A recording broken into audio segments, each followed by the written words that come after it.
Happy Tuesday. Hope Ken's okay. 6 more days, boys. Man, you were struggling there, Ken. Monday again. I was getting worried for you. You were struggling there. I could hear. Would you swallow a peanut? What happened? Oh, I don't know. I think I was so upset that it wasn't Monday anymore. I just kind of got verklempt. You and me both. He's allergic to days off. You and me both. My wife said, I watched a little bit of yesterday. You and Ken are very excited about Mondays. Well, I was so excited about it yesterday, I actually stretched it into 25 hours. Oh, God. How you did? That's why he's who he is, and the rest of you suck. I'm pointing to me. No. So, my Lord. Ladies and gentlemen, I think we have to start with it because, yeah. I mean, it's gross out there.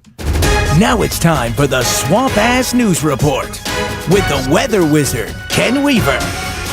A whole bunch of swamp assness out there, folks. I had to walk to work today because I'd leave my car here overnight because they were working on our building, and I will tell you this, sweaty. Oh, yeah, man.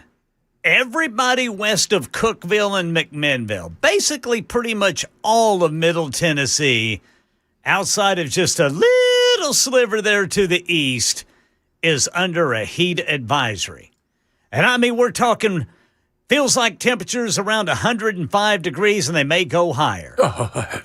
Where are we at right now, you might ask? I would like to know. Well, right now at the Nashville International Airport, it's reading 89 degrees, but the feels like temperature is 7 degrees hotter at 96, and we're just now at lunchtime. Oh, goodness me, kids. And this is going to be like this week, right? All week long, all the way through Friday night. Whew. Yeah, Friday's high, 98 degrees. I'm going to have to That's the real high. I'm going to have to go sit on some ice. Saturday's high, 98. Sunday's high, 100. Holy mother of goodness. And then it gets better on Monday when the high's only 98. Yeah, because it's Monday. Oh, you feel that? It's a lot cooler. It is a lot cooler. You know why it's a lot better and cooler? Because it's Monday. Oh, yeah, Monday. I mean. So we go through it again, guys. Electrolytes, water, Gatorade. Be careful out there, and don't leave your damn animals out there. So we're going to come over and kick you in the grundle. Yeah. Yeah. And take the animal because you don't deserve to have it. There you go. I was trying to think of some other workers that we haven't mentioned who might have, who might be at risk of swamp ass today, and I think we've covered them all. Let's see here. We've got all the first responders. Right. We've got the construction people, just in general, roofers and everybody. HVAC. Yeah, I'd say handlers. Pothole fillers, but we don't have any of those. Yeah. So that sucks. Plumbers. Yeah. Plumbers might have might have a pretty hot job out there. Yeah. Especially if they got to go under a house or something. Yeah, but it's cooler under the house. Is it? Yeah. What about the people that have to go up into the roofs themselves, into the attics? Oh, yeah, that's HVAC. Oh, God. Just how about that? Pest control. Oh. Unless you have to go underneath the house. Yeah. And let's be real. The excitement shouldn't be you get a dip into the spider-infested world of the house with the snakes and the whatnot to get away from the coolness. Yeah, thank goodness I get to go underneath this house and see spiders I didn't think existed. I was watching Fox right before we went on, and there was a story about a kid in high school who was practicing with In Arkansas. He was practicing with a copperhead in his helmet. In his helmet. And he didn't know it was there. Goodness. And now the copperhead's CTE. Can you believe that? Only in Arkansas. I Only asked in Mason, Arkansas. I said, can you imagine this guy getting hit out on the field and the snake's like, what the hell is going on? Wow. What's amazing is you didn't know you had a snake in your helmet. Yeah. What's going on that you don't have a snake? Like, what's happening?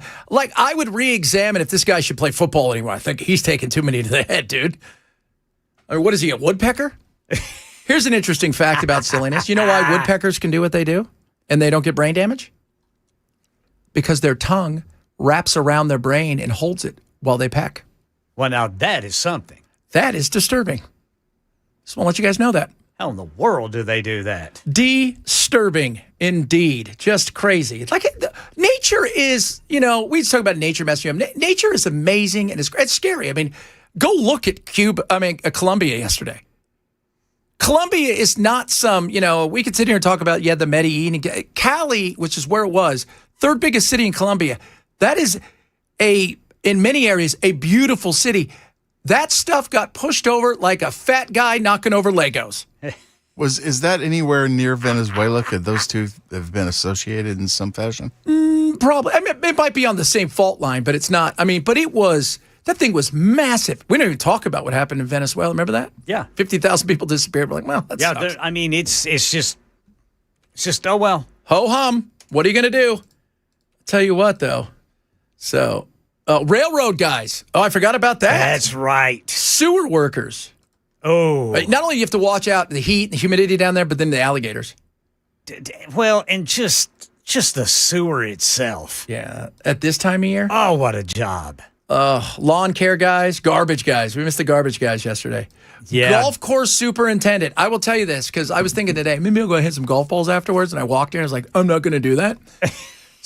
But when I go out there, like I went out last Monday, I think I went, or the week before, it was gross. Just walking up, the guy's like, do you want to walk? I'm like, no. Why? Why would I do that? Oh, I got another one, boys. What? We got all these county fairs going on right now. The fair workers. Oh, that's right. It's already bad enough that you have 3 fingers, but now you're sweaty? Why do we have fairs in August? That's a great... Why aren't they like in October? I have never gotten... Because of summer, right? That's the big thing. I guess so. It's summer. You want everybody here. It's summer. Kids are out of school, but it's too late. The kids are already out of school. They're back in school now. And they're starting school later in some places. That's another thing. Why do we start school in August when it's 110 degrees and we got to turn the air all the way up? Why do we push it out till September? I mean, it's still going to be warm, but you're going to get... the common sense, man, it just leaves in a way it's gone. Let's go to the fair and eat a bunch of food that's really bad for us and then ride rides that could kill us. Yeah, in 110-degree heat because you want to make sure you have heat stroke as you get on the rides after you've had several beers and a thing that's been deep fried in both butter and cookie butter, which we found out about yesterday because Jason goes, hey, fat asses. I went looking. I couldn't find any. Really? Yeah, I went to Kroger. There was nothing. I'm going tonight. So tonight's my shopping night. Normally Saturday was, but I was super lazy because of my cat, because Santa brought us a cat, and the cat likes to wake me up. I fell asleep last night. I'm like, I'm trying to be consistent. Like, are you consistent, Ken, going to bed? Yeah, pretty. I'm in bed by the latest. I'm not in bed is 9:30. I'm usually in bed by 9 o'clock. Total amateur. Yeah, I'm usually asleep by 6:30. Because I had to get up extra early today. I had to do an interview today and early, and so it was super early. So I'm like, okay, I'm going to go to bed at 8. Yeah. So I know if I fall asleep by 8:30 or 9, I'm okay. 11:44, boom, slap across my face. She's like, you've been sleeping for like 2.5 hours now, and I don't know if you're aware of this, but that feather is not going to move itself. So there's that with me. Good times. Biohazard. Oh, look at that. Biohazard dudes. Yeah. You know what? You know the crime scene investigators. That's got to be tough right about now. Yeah. They get paid good money. That's a tough life, though. I bet that would be an interesting job. Though. It would be an interesting job, but you hear stories about people that would go in. It's like, this person died six months ago, and it's just kind of melted to the floor. Yeah. Like, that's got to be tough. You're going to want to he's not getting his cleaning deposit back. Dude, one of the worst scenes I ever covered as a reporter is in West Tulsa, there's a whole bunch of truck stops.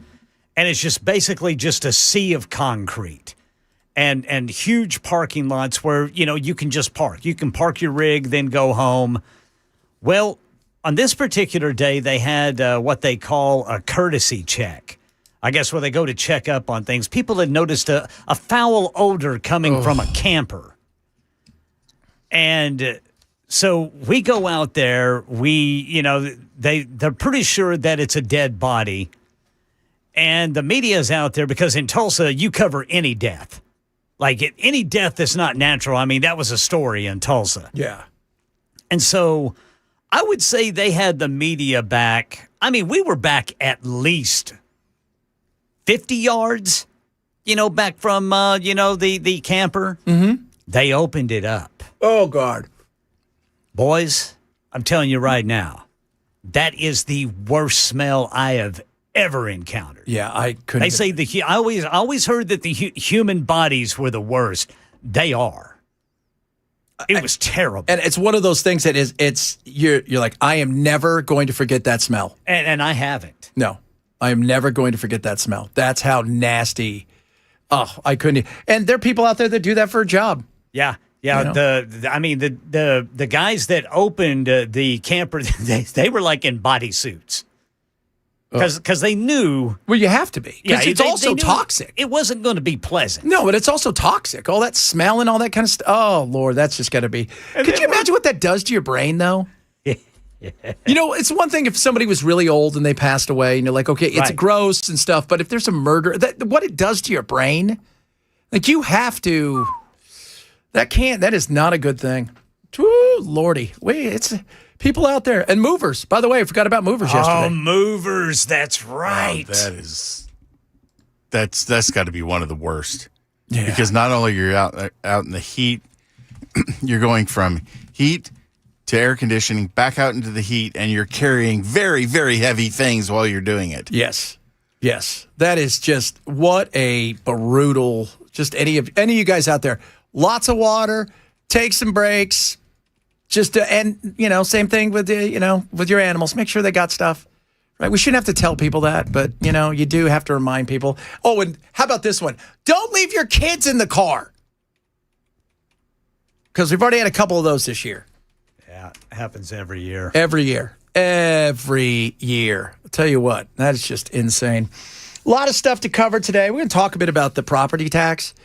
Because it is out of control. I mean, let's be honest. It's arbitrary. It's out of control. It feels extremely punitive for some people.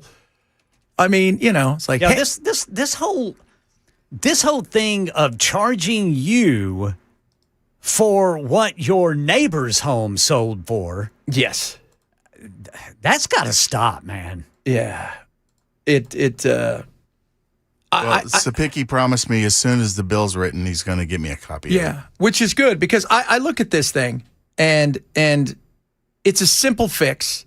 Here's the thing, like you see in a lot of places around the country, especially in red states, they're like, we should just eliminate certain property tax for people over 65. Well, you can't do that. And the reason is simple, because we want these kids, younger generation, to prevail and to be successful. We can't put every burden on them. How about we have a common sense thing where we go, what you paid for the house, what you paid for the property is what you're going to pay tax-wise moving forward. Right. You keep it consistent, and what you're getting now are medical bills, right? You go and you're like, hey, it's a surprise medical bill. That appendicitis only cost me $250 million. Right. And the difference is, at least with a medical bill, you got somebody who can call and negotiate that thing down to $85 or whatever they end up doing it. This is ridiculous. It is a crapshoot, and the fact that they're talking about how many businesses may go out of business in the next 2 years. They're saying at least 100. So at least 100 businesses going out of business, tax revenue gone, so we can have Chili's. Yeah, it's like the mom and pops. It's the original. Yes, it's what makes Music City Music City. That's right. I mean, you and I joke about Chili's or Applebee's, right. Like we need to go see a Chili's with a cowboy boot in there. Right. But it's the fact that all of these local places that you walk in there and you could feel, hey, there's some people that have played here. Right. And when they were playing here, you know what they were doing? They were probably working concrete in the day, playing here at night, busting the butt, trying to get deals across the board. Stuff's happened here. Now what you're going to get is, hey, welcome to Applebee's. Not that I don't mind Applebee's. Can I take your order? Right. Would you like a shirt with a cowboy boot on it? Yeah. How about a George Jones vanilla shake? That does sound good right about now, though. Or a Thomas Rhett triple cheeseburger. Yeah. I mean, Or Loretta Lynn spaghetti. we already have enough of those down on Broadway, right? Like the Kid Rock. We already got enough of that. But we're talking like Acme's the perfect example of how do you expect a business to go, oh, we were paying $10,000 for our taxes last year. Now they want to pay $50,000 a month. $10,000 a month to $50,000 a month. What's that burger cost? $700. Yeah. Yeah. So it's insane. We'll talk a little bit about that. It's Hot Take Tuesday. Oh, I got a good one, boys. Oh, it's hot. Yeah, but it has to be because it's hot outside. We got a little bit of that with a lot of stuff to talk about today. Yeah, and some exciting stuff. Apparently, tomorrow we're all going to fly off the earth. Really? Yeah, so I'm pretty excited about that. We've had enough of this, is what we're saying. So we'll talk about that, among other things. Chad Benson's Super Talk 99.7.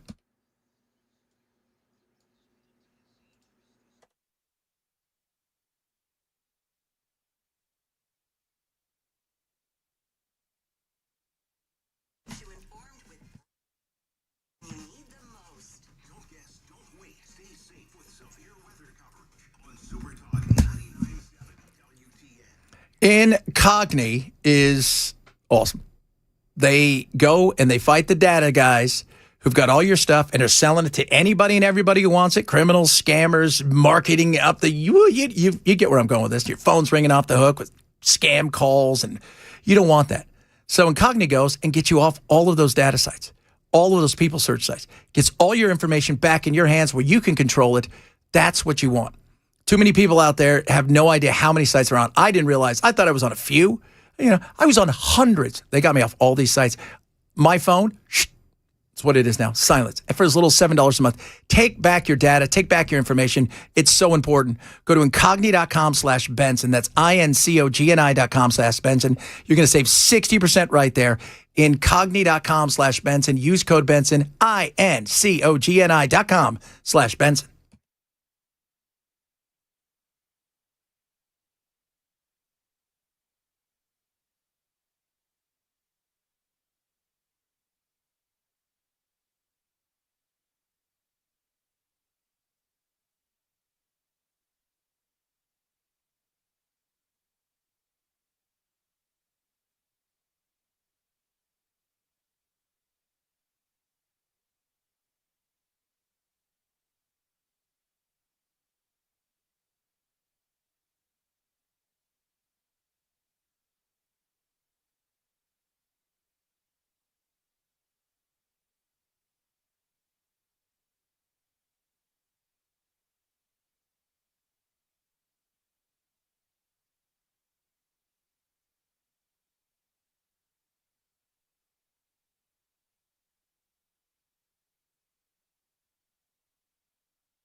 Discussions underway at the state level to see if there's any way to protect residents and businesses from high property taxes. We'll tell you about that coming up at 12:30 on Super Talk 99.7 WTN. Oh, baby. Remember, it's Hot Take Tuesday. Hot Takes reminder that not political, absolutely crazy, wacky, fun, anything that you want to, pop culture, all of that stuff. That's what we love. That's what we do here. We have enough politics and craziness every What once in a if while. you got one that's kind of misogynistic and rude? Oh, absolutely. That's what we expect that from you. That doesn't need to be. I mean, that's a given right there. That's what that is. That's what I'm telling you. It's a given. We know that. Hot take, hot take, hot take Tuesday. Oh, baby. Hot take. All right. What you got for us, Ken? Because you have one you were very excited about. The best thing about your upper 50s, you finally earned the right to not care what people think. And you can't remember half their names anyway. Oh, true. Dude, Or care about any of it? you know what? Is it I can't remember or I just don't care, so I'm not even going to take the time to store that away in my brain? Yes. Most of mine is, I actually do care, but I can't for the life of me remember their names. Dude, Well, I'm terrible at names to begin with. I can usually remember a face, but you can tell me your name 3 times in a row, and I'm still going to forget it. just wear a name tag around me. It's going to work better. Like, I honestly didn't think this would happen until I got in my upper 60s. That's what but you're living life hard, man. Well, and I'm practicing hard for every Monday. Every Monday. To make it the best day of my life. Smiles, right? And everybody else's. Except for Belle. And that's why Belle has no friends. All right, Belle, what do you have for us? Brother Bilal will come around. I have friends. Women should not be trusted until proven otherwise. So, trust but verify? Yeah, kind of. Or don't trust but still verify? No, don't trust and then verify, then trust. So, earn your trust. Yeah. Okay. See, Sorry, a lot of so in Belle's world, this is what I tell you guys. I'm breaking it down for you. You're guilty. You got to prove yourself innocent and worthy. No. I'm not saying I'm not saying you're guilty. I'm saying I will believe you after you've shown me that I can. So just Because I don't like having my weekends ruined. think we know what's going on. Don't. I'm just saying. I heard a story. Hey guys, mine today is I love the fact that you have a phone and you got a speakerphone, and I'm sure everybody wants to hear your conversation. I don't, and it's ridiculous. Can we all just agree? First of all, why don't you have headphones like the rest of the world? Secondly, why do you? Okay, everybody, every once in a while you talk on the phone. I get that. It's okay, right? You're on the phone. You have something. That's why we have a phone. You don't have to have speakerphone so I can hear you talk to your wife or your boyfriend or your friend about stupid stuff. It is unnecessary. Dude, I heard Neil Bortz give almost the exact same rant 25 years ago. I don't get it. So we have obviously not come very We've not far. gotten the message. I went out the other night. Jet's Pizza, amazing. Love Jet's Pizza. Shout out to Jet's. Love you guys. So I go out. First of all, I'm in a room where it's kind of like after lunch, but before dinner, but I'm going to eat early because I'm going to try to get to bed early. And so I go in there and, they're just, people are coming in and out that are getting like, they're just picking up food and leaving. One guy comes in. There's about, it's a smaller Jets. There's about 40 seats. I'm sitting on the bench. The guy sits right next to me. Then proceeds to have a full-on, loud, ridiculous conversation right next to me.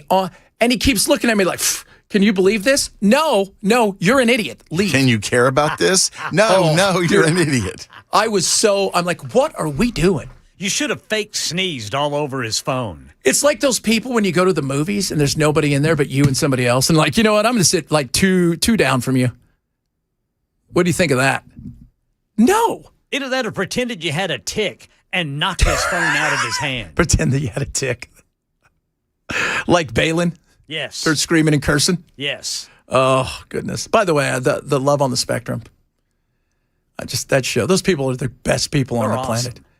They're, it just... Even if it doesn't work out, they're still friends. They're still friends. It's like... It is so amazing. I was watching I forget his name, but he's really sweet. And his sister's on TikTok, and she goes, "Okay, my brother's coming over right now with my mom." She goes, "And I'm gonna show you guys how he enters the house." And he walks in, he goes, "I love you so much," and he goes over and he kisses her like 50 times. "Your house looks amazing. It's great." It looks the same every time. It's just those people are the best. Absolutely, they are the absolute best. 100%. Coming up. All right, we're gonna talk a little bit about property taxes. It's just a smidge, because it is a nightmare. We need to have an honest conversation about what's going on here. You need to just pay them and be quiet. We need to have a real conversation about what is actually going to get done. And, it's not about eliminating property taxes altogether, because once again, we go back to everybody wants to not pay taxes, but everybody wants services. So we've got to have the happy medium. We're going to talk about that, and also no gravity tomorrow. So pretty excited. I don't know what time. I hope it's during our show.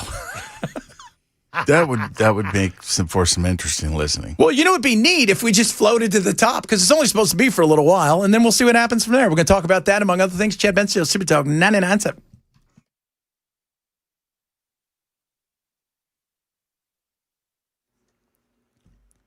I'm Ken Weaver with your top stories. Got the full forecast coming up in 5 minutes. I will tell you everybody west of Cookville and McMinnville under a heat advisory for feels like temperatures of at least 105 degrees today all the way through Friday. Right now in Tennessee, discussions underway at the state level to see if there's any way to intervene in property taxes. Speaker Cameron Sexton telling WTN's Matt Murphy he and other leaders have been working with the state attorney general on what they could do. One of the things that we talked about that we could get through on the House side, we're hoping to get some movement on the Senate side next year, is the property tax cap bill. That would also limit unrealized gains on your property as well. It would base property taxes on the price at purchase and whatever investments you make, and it would not be based on what the house next door was sold for or how much it might be worth. Metro Council is waiting on results from Nashville Electric Service's expanded tree trimming program. The utility increased required spacing between trees and power lines from 10 feet to 15 feet in response to major outages caused by falling limbs during the ice storm. While homeowners, some of them anyway, have criticized the more aggressive trimming, NES says the changes could improve reliability and worker safety. Council members expect a progress report when they meet with utility officials again in March. And Americans' credit card debt has reached a shockingly high number. Again, ABC's Sherry Preston with more on the amount we're plopping on plastic. The Federal Reserve Bank of New York says collectively Americans put $21 billion more on their credit cards in the second quarter of this year, totaling a whopping $1.26 trillion, just shy of an all-time credit card debt level set in the fourth quarter of last year. Rising prices for gas and groceries clearly pinching our pockets. The percentage of credit card balances that were more than 90 days delinquent jumped from just over 7% in 2022 to almost 13% this year. Sherry Preston, ABC News. That's the latest news. Weather's next. I'm Ken Weaver, WTN News.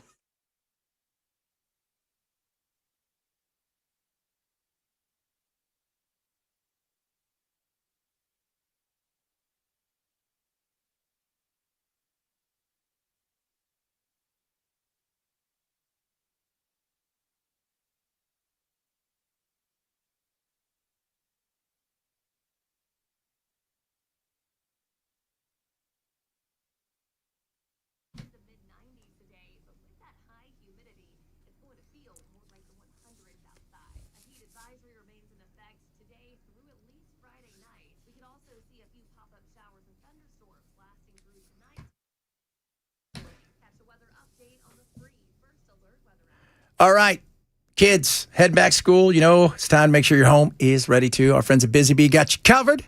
Right, they're helping you save big. They're one of the biggest back-to-school offers of the season. I don't think you find anything bigger. I'll tell you that right now. HVAC maintenance, right? So you schedule one of those, complete any HVAC repair. You're going to get free dryer vent cleaning, minimum $500 HVAC repair to qualify. Top of that, if you're thinking about a new system and you purchase a high-efficiency HVAC unit, you're going to be entered in to win Busy Bee's Healthy Hive giveaway, a $1,500 sponsorship for the local school of your choice, which is awesome.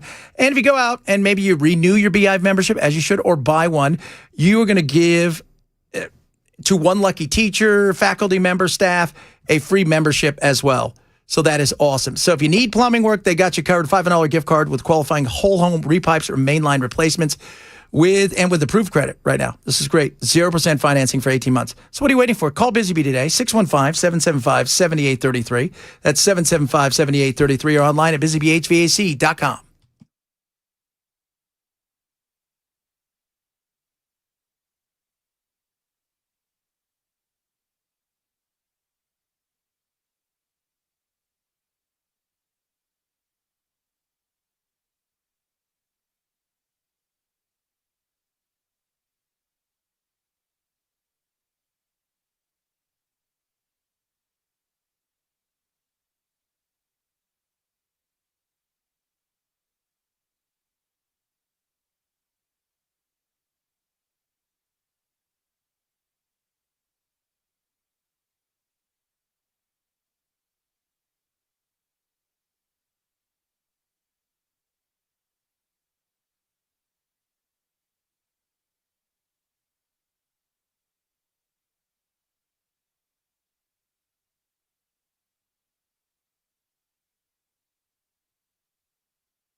We got a lot of controversy going on, kids. So apparently, the Tulsa Little League team was kicked out of the Little League World Series, and then they went to court and got reinstated today. All right. We're not quite sure what went on. Who's running that thing, FIFA? You would think, right? Probably he's going, what could we sell that thing for? So they're set to face Bernie today from Texas. Oh, God, that place is gorgeous. That's where Bernie is where George Strait, that was his place. He helped build this really cool place. Used to go down there, and it's in between San Antonio and Austin, and you get on these rafts, and you just raft down in the summer, and you just kind of like wander over, and they got all these bars set up. It's hilarious. But apparently, Tulsa was a bunch of cheaters. No, I have not in Tulsa. It's How old are these kids? It's 12 and under, right? So we're probably thinking probably a coach was cheating. I'm not quite. I've heard different things about what apparently took place. The decision was made by the Judge Ryan Luna, made the right decision to give the boys an opportunity to play the game and decide everything on the field, according to their and Tulsa's national attorney. What are we doing with kids' sports? Right? So they were booted from the tournament. Now, I've heard everything they fielded somebody that was an ineligible player, but I'm not quite sure what exactly the way they made it seem. Was he too old? Was he too young? Turned out he was 19. He's 27. He also has kids on the team. Oh, jeez. So apparently we're going to have gravity. Maybe not gravity tomorrow. I'm curious. Now, NASA's come out and said, we're going to be fine. And we should totally believe NASA. They're on it all the time. All the time. Solid. Look, man, just look at their history. They know what they're doing. except for Columbia and Challenger and Apollo 1. And they can't find any of the paperwork to get us back to the moon. So supposedly Project Anchor in 2019 came out that said with all of these, the alignments of the planets and the stars, and stuff was going to happen. And for 7 seconds tomorrow, we're supposed to lose gravity. I don't think it's going to happen. So if you lose gravity, and obviously that means you're going to shoot up off the surface of the Earth, how fast do you shoot up at? Because if you're indoors and you start going 150 miles an hour, being indoors ain't going to save you. No, but if you just start to float and because it's 7 seconds, it's not like you'd be up there for an hour. Yeah, but you're either gravity's there or it's not. You're not going to float unless gravity just slowly dissipates. Yeah, well, I just don't want to bump my head. Well, thank goodness you're a little fella. And if you're in a room that's really high, you might not even get there in those 7 seconds. Right. When you get home tonight, you better start stapling padding to your bedroom. And I want to know, so if in theory we're all losing gravity, what happens to the cars? Do they take off? Yes. All the animals that are outside do. I'm going to come home, my cat's going to be on the roof, the ceiling. I hope it happens during our show. Might be a cooler commute in the Elantra It might be. at about 15,000 feet. By the way, I bought my son a car today. And he doesn't know yet. Hopefully he's not listening. I'm very excited about that. All right, Brother Chad. He got himself a little 2009 Honda something or other. I just said Civic. Yeah, that's what it was. His mom sent me this thing. She goes, I'm going to go buy this today. I said, well, look and find something out there. And it's one of those ones was like, it's grandma owned. All it has is sun damage. How many miles? Like 155. That's not bad for a kid's first car. No. Dude, my first car was, it was the beaterest car you could have ever thought of. It was a Golf Rabbit. No, it was a Rabbit. It was a VW Rabbit. It was a Wabbit. It was like a 78. I got it in like 87. My mom's like, it's got a sunroof. I cranked it twice. The handle came off of my hand. Sunroof never went closed again. Thank God I lived in California. If I use my wipers and I have my radio on because I put like a cheesy Blaupunk in it or one of those things, it smokes, right? It was spectacular. Four gears because it was a stick, but only 3 worked. I loved it. A little fixer-upper. I never fixed anything on that. The only thing I put in was the stereo. What was your first car, Ken? My first car was a Pontiac Ventura. Actually, no, I take that back. It was a 65 Chevelle with a 283, but some members of my family fell on hard times and we had to give it to them. Why you got to give him that? Why couldn't you give him the AMC Pacer? I don't know. Which, by the way, is worth like $24,000 now. Then I got that Pontiac Ventura, and it never worked right. Really? Did have a good little stereo in it, though, because the stereo light always came on. Like it was never in mono. That little red stereo light always came on, and I thought that was really cool.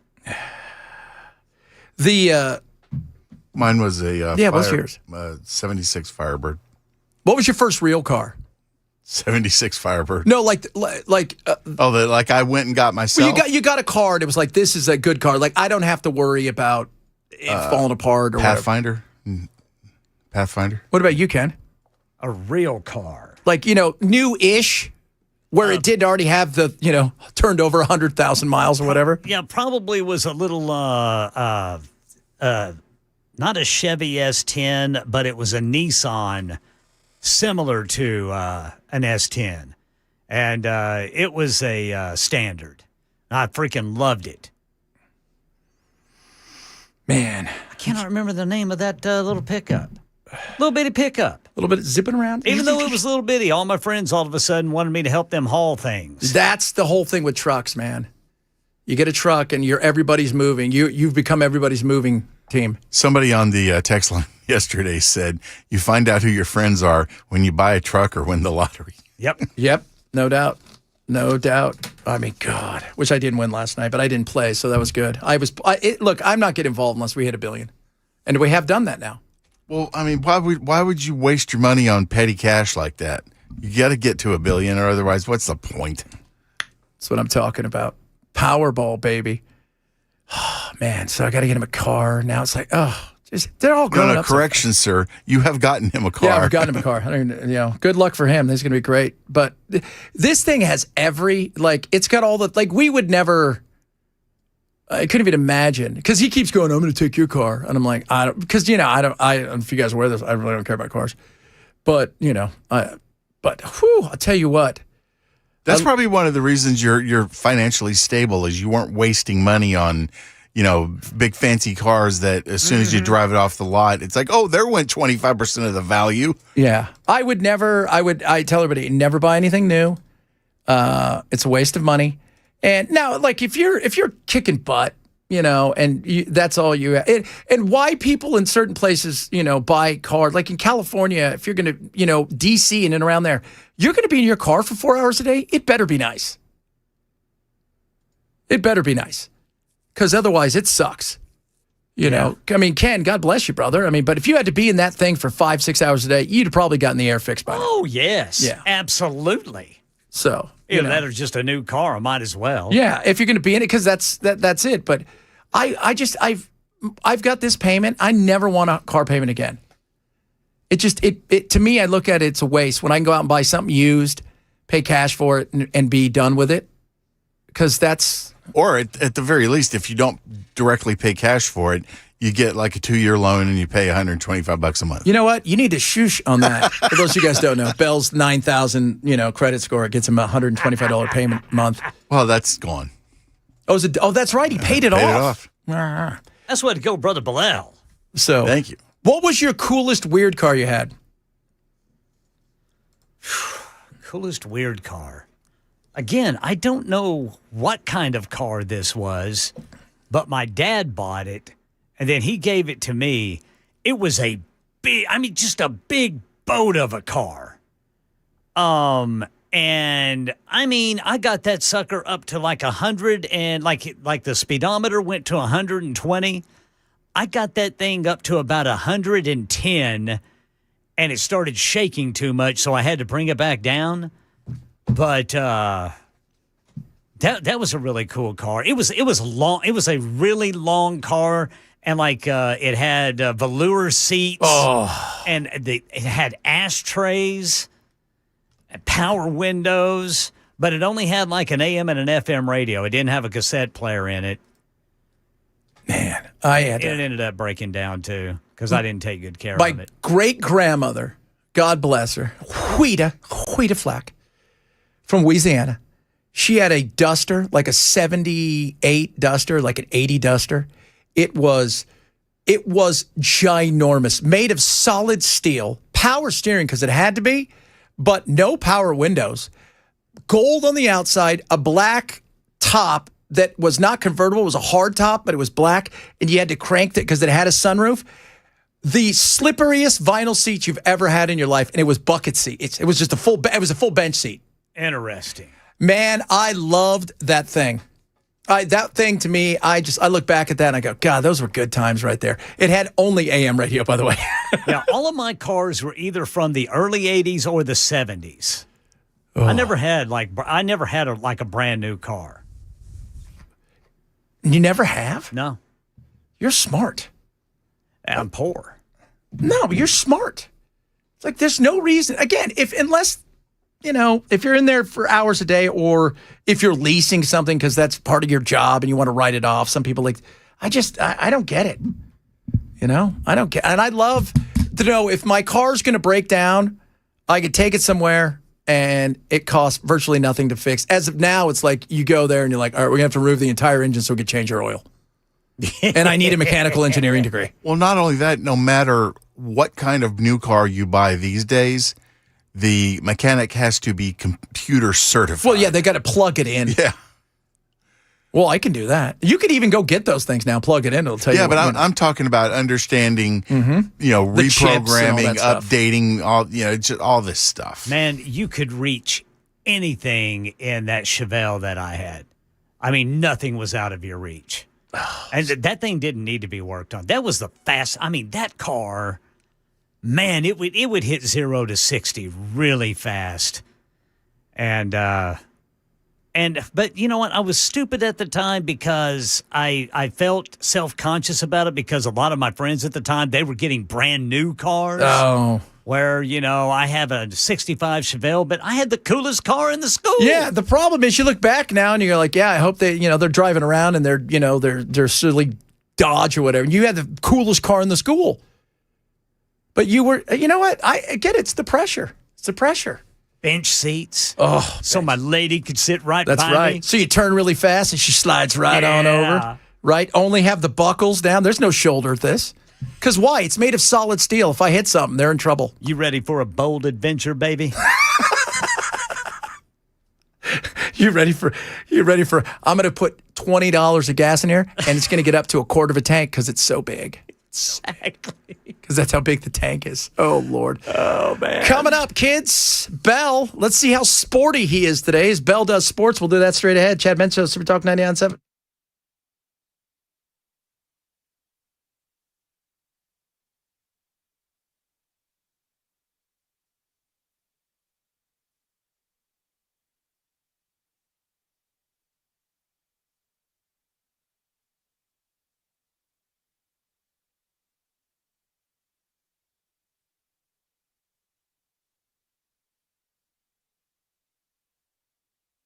Bulwark Capital right now has got an opportunity with all the things going on, the uncertainty in the markets, lots of volatility. You've got geopolitical issues. Why not talk to my friends at Bulwark and see what they can do for you, for your retirement and your investments?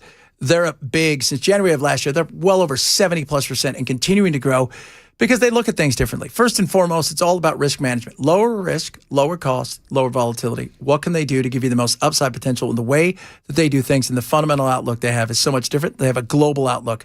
I love that about them. So they're going to give you a second opinion. They'll go through your account, show you what's going on, show you what they think they can do for you as far as building out something that like where you want to be.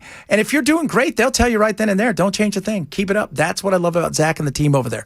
So sign up today for a free Know Your Risk portfolio review. Go to knowyourriskpodcast.com, KNOW, yourriskpodcast.com for Bulwark Capital Management.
Right now in Tennessee, discussions are underway at the state level on what might be able to be done about property tax increases at the local level, especially Nashville. Details coming up at 1 on Super Talk 99.7 WTN.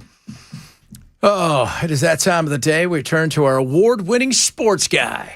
Now it's time for Sports with Bell. When you need to know sports information, you turn to the guy who calls basketball shooty hoops. Let's talk some sports with Bell. And the award I won was getting to keep my job For today. This is more of an editorial piece Yeah. that I just had this idea and I want to express it. And I think it's time to bring back the lingerie bowl. They play the lingerie. They have the lingerie They haven't league. done it since 2019. Yeah, but they have a lingerie league. Well, I need this to be like during the Super Bowl. Oh, okay. And if it's an issue of money, I say we just make the equipment skinnier and skimpier and less stuff on it. And Basically, you just want strippers running around with footballs. no, I don't want them to be strippers. I want them to be. I want them to be fully naked. I don't want there to be anything taken, I want them to be models who can model nothing. Brother Burrell wants to see some smash mouth football. Yeah, he does. I want to see pretty ladies scoring 6 in the extra point. Look at that. Woo! By the way, I have a real sports story today. Hey, that was a real sports story. If we were in Chicago, we would be going to the White Sox game. Do you want to know why? Why's that? Today, you go to the White Sox game against the Reds. It's Pope Hat Day because he's a White Sox fan. And it's not a baseball hat. It looks like a Pope hat with a White Sox on I it. thought you said Pol Pot. No, well, yeah, it was Pol Pot Day at the baseball It's game. Pol Pot Yeah, Day. that sounds right. Because they're like, hey, you know what's great? A guy that killed 3 million of his own people through a Aquagarian Right. systematic murder. So, Well, you never know. so Pope hat, and it looks like a Pope hat. How awesome is that? Now I have Like to the go. fence sticker? Huh? It looks like the fence sticker? It does. It does. It's awesome. It looks so cool. So now I've got to go buy that on eBay. How long of a drive is it to Chicago if we really hustle? It's about 6 hours, isn't it? Yeah, we would make it. We'd have to leave now. I'm fine with that. We'd have to leave now to get there. Oh, and by the way, in the 5th inning, it's a peace be with you. 5th inning, led by Father Tom Hurley and comedian Pat McGain.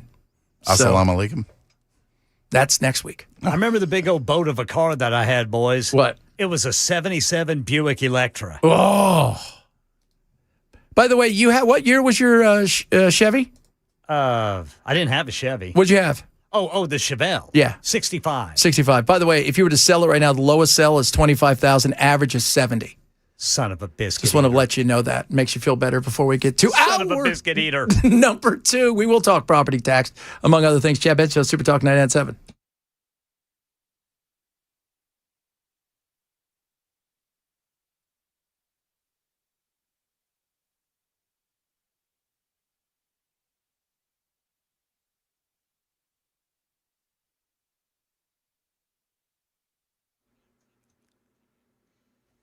One o'clock on the dot. I'm Ken Weaver with your top stories. Everybody west of Cookville and McMinnville's under a heat advisory for feels like temperatures of at least 105 degrees. This is going to run into Friday evening. Full forecast coming up at 5 minutes. Right now in Nashville, discussions underway at the state level on what can be done about property tax increases at the local level, especially Music City. Speaker of the Tennessee House, Cameron Sexton, tells WTN's Matt Murphy he's discussed a special legislative session with Governor Lee. And country music superstar John Rich is involved, telling the Murphy Show that even numerous Democrats have called him to do something. I said, finally, there's something we all agree on. And they said, 100%. We are watching the systemic teardown of the music in Music City. And we have got Metro City Council is going to have to step in. The state's going to have to step in. Or you're right, you're going to have door after door closed as the Super Bowl rolls into Nashville. Speaker Sexton says they've been working on a property tax cap bill in the House, thinks they may be able to get it through the Senate. He says this bill would also limit unrealized gains on your property. Metro Council's waiting on results from Nashville Electric Service's expanded tree trimming program. Channel 4's Braden Ross says the utility increased required spacing between trees and power lines from 10 feet to 15 feet in response to major outages caused by falling limbs during this year's ice storm. Trimming isn't the silver bullet, but it does the most good. But many Nashvillians haven't been happy with the result. I think the biggest thing is seeing, half a tree disappear, trying to meet that 15-foot clearance, and then having the rest of the tree feeling like it's leaning over a house. After hearing complaints from constituents, Metro Council passed a resolution asking NES to pause the new 15-foot clearance policy. But NES declined to do so, saying it would put them behind on their tree trimming plans and could result in more outages. So now Metro Council is asking them to present data proving the 15-foot clearance is necessary. We're agreeing to allow some time to, actually see what happens on the ground. Well, NES says the changes could improve reliability and worker safety. Council members expect a progress report when they meet with utility officials again in March. Existing home sales slipped again between June and July, continuing a trend that began earlier in the year. ABC's Jim Ryan has the numbers from the National Association of Realtors. Month-to-month sales of existing homes slipped 1.7% last month, a softer decline than the month before. And compared to a year ago, sales were actually a little higher. Realtors blame the 2026 drop on rising interest rates and a limited number of existing homes for sale. For sellers, the upside is that the average pre-owned house is sitting on the market for only 29 days. Jim Ryan, ABC News. That's the latest news. Weather's next. I'm Ken Weaver, WTN News.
Hot out there.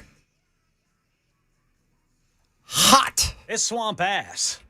You know what? You're absolutely right. Now it's time for the Swamp Ass News Report with the weather wizard, Ken Weaver. Goodness, boys. I'm telling you, we are in for it this week. Another reminder that we are in the middle of summer, as August usually is. This afternoon, we're looking at a high of 95. Right now, the temperature over at the airport is 91. The heat index is 98. We're at 52% humidity. Good God. Going to be a high today of 95. High today tomorrow, 95. 96 Thursday, 98 Friday. Saturday, 98. Sunday, 100 will be the high. Whew. But Monday's going to be perfect, boys. A high of only 98. I am looking out all the way to the 25th before we see 90 degrees, where it gets down to close to 90. Otherwise, it's all in the mid 90s. Guys, what we're telling you right now is powder, lotion, right? I mean, whatever you can do. Frozen vegetables. Absolutely. Powder and lotion, preferably at the exact same time. Yeah, just it's going to be gross. Hydrate, hydrate, hydrate. Don't leave your animals outside. And, and the hydrating thing, we joke about this stuff, but how important it is to get those electrolytes because you're going to be losing tons of water and you don't want to be in a position where you're going to be overheated and a hot mess. Yeah. I've got some fun facts on swamp ass. Let's talk about it. Excessive sweating and moisture around the buttocks, groin area As you do. can set in pretty quickly, depending on the conditions. Yeah. And boys, we are in the conditions. Oh, yeah. We are ripe for this is it. Hot, humid weather, swamp ass can set in as little as 10 minutes of activity. Woo! And this is why tomorrow it's really important that you're really powdered just in case there is no gravity and you fly away for 7 seconds. You don't be dripping on everybody. I mean, is there really any reason to shower in the morning? No, if God, you work outdoors? You just shower at night. Yeah. There's no reason to yeah. Because 10 minutes after you walk out the front door, you're getting swamp ass. I wonder how our grids are doing. I bet NES is on it right now. You know they are. You know what I heard? She is out there cutting stuff down herself. She's not worried about swamp ass. She's doing tree trimming on her own. Yeah, she is. She's worried about all the stuff. She's got everything ready. She is double charging the grid. And she told, she just texted me and said, Belle, this is why I get paid the big bucks. No, you get paid the big bucks because somebody made a mistake. Oh. You clown. God, listen to Belle. He's so Well, Brother Bell's rough. He is. I wouldn't mess with Brother. His hot take was rough today, too. He's you got to be honest, guys. A little anger. I got a text from a friend that used to work here who is driving Uber right now, and he said that he had a female rider, and she liked my lingerie take and thought I was spunky. Oh, do we really believe that? Well, you should, because that for once is the truth. Spunky. I mean, I do cheat, but I don't lie. I'm the most honest cheater you're ever going to run into, kids. If you catch me cheating, I'll tell you I'm cheating. If you don't catch me, that's on you. So look at that. It is. It's just gross out there. Be careful. I walked here today because they're doing something in our apartment. You know what pisses me off? So they're doing something in our apartment. I'm like, hey, you got to move your car. I'm like, so the night before, it cost me like $40 to park, which I'm super excited about, by the way. Woo! Oh, yeah, that's fun. Wait, you have to pay for your parking spot, right? Yeah, it's like $100 a month, not $40 a night. I know, but they still need to give you they're going to reimburse me so I go and I'm like, fine, I park out. So I park next door and, which by the way, on gravel, you're charging me $40 to park on gnarly gravel. Yeah, you could fall down. Yeah, so I go and I do that and come and I park my car. And then I go in. At no point in time is anybody working in the parking spots. And I told them, you guys have till Tuesday. It said so on the flyer. I'm pulling in Tuesday. If you didn't fix whatever you need to fix, that's a you problem. That is a you problem. But I walked here today, and it was gross. It was gross, especially. Man, I hate swamp ass. Kid at school got swamp ass. Cats followed him around for a year. Yeah, I think Belle should go on a date, said that person. So another person said, kill Iran. You know what? I tried to do that, and I was misgendered. Oh, God. Oh, yeah, boob sweat. Let's not forget about that. We'll leave the ladies out. You don't want the boob sweat. That's right. We're forgetting about the ladies. And those poor guys who have to wear suits and ties and they go outside in their white shirt just to get a hot dog on the corner, and the next thing you know, they're drenched. Oh, I feel bad for you. Yeah, the ladies it's a double whammy for the ladies. It is. It is. I'm sorry about that, ladies. I forgot all about that. Yeah, but you know what? It happens to the best of us. Boob sweat. And by the way, fellas, if you get a little boob sweat too, it's probably time to do a push-up. You're not very nice, Chad. Property taxes. This battle's gone on forever. It's going to continue to go on. 100, I was looking, you're right, 100, Ken, businesses. Because property taxes supposedly up, 40? Yeah, the median increase was 45% in Nashville in 2025. Yeah. And do you think that they were expecting that? And like you said, why should I be charged something? I'm not selling my house. Somebody sold the house down the street. Yeah, they sold their house, which is nothing like your house, for $500,000. Your house, you paid $3 for it. We're going to say your house is now worth $500,000. And it's got 750 less square feet. Yeah. And they had a toilet and you don't. Yeah. And they're on 2 acres and you're on 1. Right. It's just like, and they had a ceiling and you don't. But still, this you got to pay that. What about people on fixed incomes? You know what it is? It's about common sense. All right. Where's the common sense? How do we do this that we don't make it, especially, what's going on downtown? Chad, government doesn't have common sense. They don't.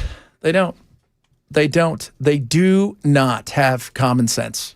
And we're finding that out. And you heard John Rich was on yesterday. And Matt's been on about this. And, I remember we even had Afton here. And I said, Afton, one of the few things in California that Republicans and Democrats have all agreed with is Prop 13. The nation looks at Prop 13, which is what you bought your house for. That's what you're taxed at. Yes, sir. Okay? You're taxed at that. You spent $200. My mother still pays the tax on the house. Her house is worth I saw it the other day, $5.8 million. I don't know who's paid that for. Wow. She paid $286 for it. Wow. She pays property tax on the $286,000. She doesn't pay property tax on the $1.3 million in between because nobody could afford to live there. Nobody could, man. No. Nobody could. It's a smart thing. And so states are trying to get tricky. And it's what do we do? How do we tax in a way that's fair? How do we tax in a way that it's not seen as a money grab? Because that's what it just feels like at times. And the callousness, Freddie, the callousness when he came out and said, some businesses go out of business, and that's just because, it's like they're not good business. No, you taxed them. You're driving them out of business. Yes. Yeah, it's one thing if a company just falls apart on its own or has a bad manager or whatever the case may be. But when government comes in and says, hey, your taxes are going to be so big that you can't afford them now, that's government picking winners and losers. Yeah. Yeah. And then, you hear about, going to give, it's $25 million deal for old, Starbucks. Like they need the help. Yeah. So it's coming up with something that is going to be fair, right? Because you got to have, look, nobody wants to pay taxes. That's why the movie Armageddon, what's the only thing? They could ask for $1 billion each. What do they ask for? We never want to pay taxes again. And bring back the 8-track tape. Bring back the what? Remember, the big guy wanted the 8-track tape to come back? Oh, that's right. But we also want services. We like the fact that we've got services. We like the fact that our schools get funded. I would be willing to have a conversation about losing services, especially the ones I don't use. See, but we don't pick and choose, right? Especially the ones that I don't like. Yeah. I mean, it's I've often wondered if we gave everybody 1 year where they get it at the federal level and the state level, where their money gets to go tax-wise, what that would really look like. Interesting. Don't you think that would be interesting? Like, what would you want to pay or not pay? Excuse me. I'm sorry about that. I almost coughed in it. I'm really interested in the libertarian concept of would people fund things voluntarily? Like, is this important enough to you to take your money and go, put it on that? And is this unimportant enough to you that you wouldn't volunteer your money to that project? And then that's telling you what people really, really want. Yeah. And what's being used too? And you got to look at it too. What's being used? Like everybody's like, I don't want to pay for the police. Yeah, you called the police 4 times this year. All right, or in your neighborhood. If you don't, I mean, I would like to see what that looks like. I think that would be just an interesting. I think the same thing. Well, the lady that is running for mayor that we interviewed, that's what she wants to do. Remember, she wants to do an audit. Yeah. Oh God, we need it. Where every dollar is going. Can't have that. Some people wanted to end up in jail. So, yeah, I mean, it's. I cannot remember what was her name. Tish the Dish. Tish the Dish. Yeah, Tish the Dish. So she's running for mayor, but wasn't she also running for something else, Bill? She was running for the 5th district. Yeah, Tisha Brooks. Yeah. There's a lot of stuff going on with her. She's running for all kinds of stuff. She's one of those things. She's got a lot of hats. She's throwing them all in the ring. We'll see what she's got a lot of nice hats. She does. She does. I like that idea, man. Yeah, because I think that through habit and just plain bizarre nostalgia, we have, first of all, in a lot of places throughout government, we have overlapping things that we don't need. We have things that, like, you do this because most of us all work in the private sector. So we know what it's like to have, it's like, we do the same thing they do, but they're going to keep their gig over there and we're going to continue to fund them. And where in the private sector, it's like, we don't need 12 of you to do a job for 5 people. Or 6 departments all doing the same thing. Yes. Like ICE and Border Patrol and Homeland Security. It's like, guys, get what you need in terms of body count and then get rid of the other agencies. Absolutely. Be efficient, Somebody asked me today, what would you do with ICE? I would say I would cut ICE in half and I'd hire 1,000 gazillion more judges. It's not about catching them. It's about getting them to the judge. That has always been a massive issue. Yeah, because they're waiting months. Years. I mean, there are places where people knew if you go surrender in certain areas in the country, you may not be seen by an ICE a judge for 7 to 10 years because they're that far backed up. And that's so far beyond ridiculous, it's not even funny. We'll put them at the border. We'll have desks set up. They come across the border. You go right to that guy, and he checks you in or out and turn around, walk right back. Yeah, just put up mobile units, just little mobile offices. That'd be awesome. Little mobile buildings like they put outside of overcrowded schools. But I bet you what would be the number one thing right now funded if you just did a statewide thing? I bet you we get our potholes done, and I bet you somebody said sewer services. Oh, you betcha. And trash pickup. Yep. Public safety. Public safety, right there. Absolutely. And schools. Let's fund the teachers the right way. Yep. God, we have so much trouble trying to find teachers. That's what property taxes go for. But this was a surprise. And people are losing their livelihood. People are having to fight and stay on the phone for hours trying to get them to figure out how they got assessed so much for their home. Somebody just said they got assessed for an extra $40,000 worth of their home. And they're like, based on what? Like, that's the other thing, too. This is one of those arbitrary things where it's like, here's a surprise. And you're like, how? And Ken did that story earlier about housing prices going down, but your taxes are still going up? Yeah. Because they haven't assessed for a while. So now they're assessing, and you bought your house for $350. It's worth $550. There has to be a smarter way, and there's got to be a way, too. One of the things is people like consistency.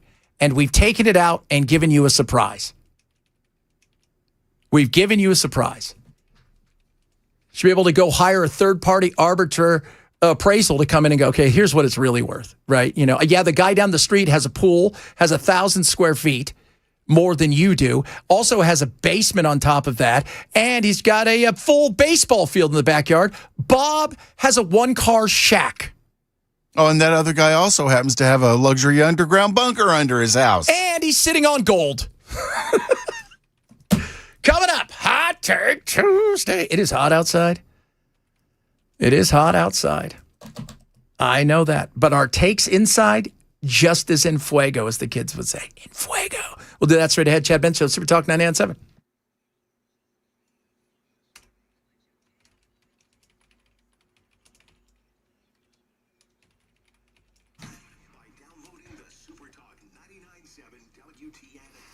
Relief Factor works. Take it every single day. As it work out more and more? I'll tell you this right now. It's been amazing. One of the big things that's really helped me with is my shoulder. So, it's like you listen to Matt there. He's got some issues with his shoulder. I have as well. And I tell you, it's all about the inflammation. And I've noticed that the more I play, the more I do, and the more I take my Relief Factor, it fights that inflammation. That's what's great about it. You take it every single day. It's naturally formulated.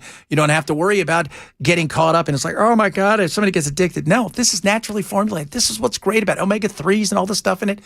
And it works from the inside out. It does not mask the issues. It actually fights from the inside out the inflammation in your body.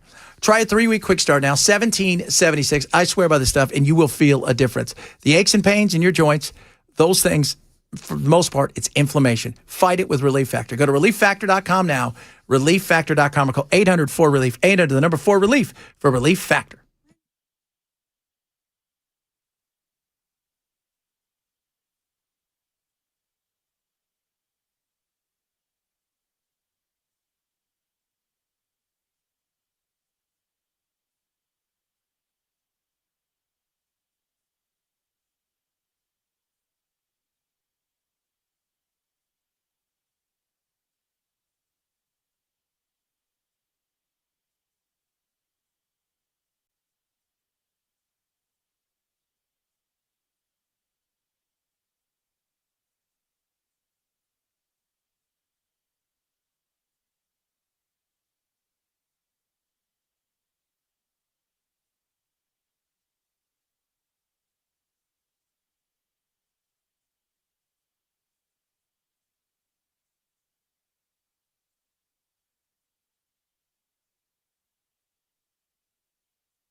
Discussions at the state level on what to do about property taxes, especially in Nashville. That story and more coming up at 1:30 on Super Talk 99.7 WTN. It is Tuesday. Tomorrow's One Hit Wonder Wednesday. Make sure you get your one hit wonders in. Belle's going to need it because both of us, I have already the third place song in mind. Oh, yeah, you've got the belt this week, right? No, you do. I do. Bell does. Oh, Brother Bilal does. Yeah, remember, I won by had it the like week before. 4 points. Yeah, he won, but he cheated. I was getting ready to say. He cheated, and I've already got. Yeah, it would have only been 2 points if I hadn't cheated, though. See, that's what you do right there. He double cheats. There's no reason to. There's my hot take. Hot take, hot take, hot take Tuesday.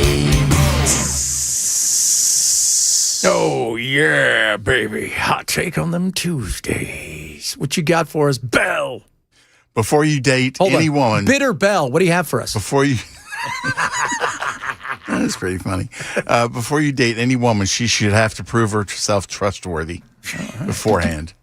I don't know if you guys are aware of this. You gotta do No. Don't talk about I don't know if you guys are aware of this. I know. Belle seems a little bitter. Okay. A little angry, a little bitter. But some lady just told his friend he sounds sassy. That's true. Bell wants you to present your papers. He wants you to get a notary that says you're a good person. I would not be against that. So, but somebody heard him in the car going, oh my God, Bell's a sassy guy. He's a comer for sure. She said I was spunky. I think sassy's better. It's your new nickname, Sassy. What do you got for us, Ken? The best thing about being in your upper 50s, You finally earned the right to not care what people think. And you can't remember half their names anyway. True. I'm definitely that second part. I'm terrible at names. Have you always been that way? Always. I have too. I'm also horrible at pronouncing names. I was during my time in New Mexico. For the news, right? Like, because you got to do. So my old on-air partner was back in Phoenix. We would fight all the time. It's like, all right, dude. Chad, you take this one. I'm like, no, you, because we got to pronounce his name, and the name is totally wacky, right? This is how bad we were. We had the mayor of Yuma come on to talk about the hospitals basically going out of business because of all the people coming across and having babies. Yeah. His name is Doug Nichols. We called him everything but Doug Nichols. I called him Jack Nicholas. He called him Doug Nicholson. We got off the air. We look at each other and go, dude, we didn't call him his name right once, did they? And everybody's laughing at us. We had to call him back the next day and apologize. He thought it was hilarious. I'm not good, but I've just never been good at names. Well, he probably grew up having people mispronounce his name all the time to the point where it's habit. Yeah, because Doug Nichols is a tough name. Yeah, that's a rough one. That's a tool. Hey, I mispronounced Nicole's name for years before they finally got back to Earth. Really? Yeah. Wow, that's crazy. But she didn't know because she was in space. Well, that's probably true. So my one today is, guys, I love the fact that everybody's got phones now. Technology is wonderful. I don't need to hear your phone call. Nobody does. You don't need to have it on speakerphone. It's pretty much that simple. And if you may think the conversation's impressive, it's not. It's not. You're not selling. You're not buy, sell, buy, sell. This isn't one of those. You're not, you're not talking about Blue Star or anything, right? Greed is good. No, you're arguing with your wife or girlfriend about something stupid on the pizza the other night or whatever it is. Nobody needs to hear it. And then the look you gave me is we're the only two people in there. As if I know what's going on in your conversation or care. Like you're really enthralled. Yeah, it wasn't even good. It wasn't like, like she cheated and he was yelling. It wasn't even that fun stuff, which is also another weird thing that people do. But still, I'm just here to tell you guys, you got the phone. If you have to, you either get the earbuds or you just put it up to your ear. And then nobody has to hear what's going on in your sad life. You're welcome. You should have accidentally sneezed on him. Just, oh man, I'm sorry about that. Phone etiquette is crazy. The fact that people don't have it. But we were, but we also come from a generation, right, where there was phone etiquette because we had a phone. You'd pick it up. Your friends, your sister, whoever it is, your mom, dad could pick up the phone and listen. Mm-hmm. You knew, you go hide, try to find a place where you could have a conversation. We don't have that. Now it's always about look at me. And it's silly. It is silly. A lot of you guys chiming in about the phone etiquette thing. On top of that, especially people talking on the phones at the gym. That's weird too. Or anywhere, for God's sakes. Anywhere. First of all, who wants to talk on the phone? I hate that's why they invented texting and the do not disturb switch. Who wants to talk on the phone? Nobody. Yeah. I just tell people when they call, look, I don't have the minutes for this. I'm on roaming. I've got to go. Roaming. I love that. Hey, I got to go get one of those cards so I can save some money. I'm damn near out of minutes here. So awesome. I only got another 30 seconds, and then this is going to cost. Hello? Oh, so funny. Oh, yeah, people, your phone at the checkout register. That, too, is also important. Like you couldn't have discussed what was going on at the supermarket while you were there? I remember getting my first cell phone when I worked for Virgin Records, and it was one of those old Motorola bricks. Yeah. But they were still so rare that people would see you with one and be like, oh, wow, he must be rich. No, just having the company pay the bill. I remember the other day, what was it? God. Lethal Weapon was on. And he's chasing a guy, and he can't catch him, and then he pulls out a phone and he pulls out the giant, huge antenna. It's so big. You could have beaten someone to death with it. And did the antenna really matter? I don't know. That comment about beating them to death with it is 100% factual. Yeah. What was your first phone? A Motorola, one of the Motorola. Like the Razors? Not the Razors. No, the it flip. was like that had the giant battery. The battery was so big. Yeah. Yes. That was so awesome. That was so fantastic. And the mouthpiece flipped down, even though it didn't do anything. It didn't do anything. Oh yeah, you can. Those were and it was black, the screen, and yellow. You're not getting anything else. I'm telling you that right now, kids. Black and yellow. I need to go back to that. We thought it was amazing when texting showed up, where you had to hit the button the number of times. You wanted to say hi, you had to go over to like 3 H, 8, 1, and then wait to, and then you go click, click, click to I. Yes. Oh, lordy, lordy. Coming up, I got some of your texts about property. We'll talk a little bit about that. Also, a little bit about the race, the governor's race. By the way, I love what what Charlie Hatcher said about Ogles. I thought it was funny. He had no chance to ever win. I was like, damn, put it down in his face. From what I understand, he's not happy, Ogles, about being a douche canoe. But what are you going to do? Chad Benson, Super Talk 99.7.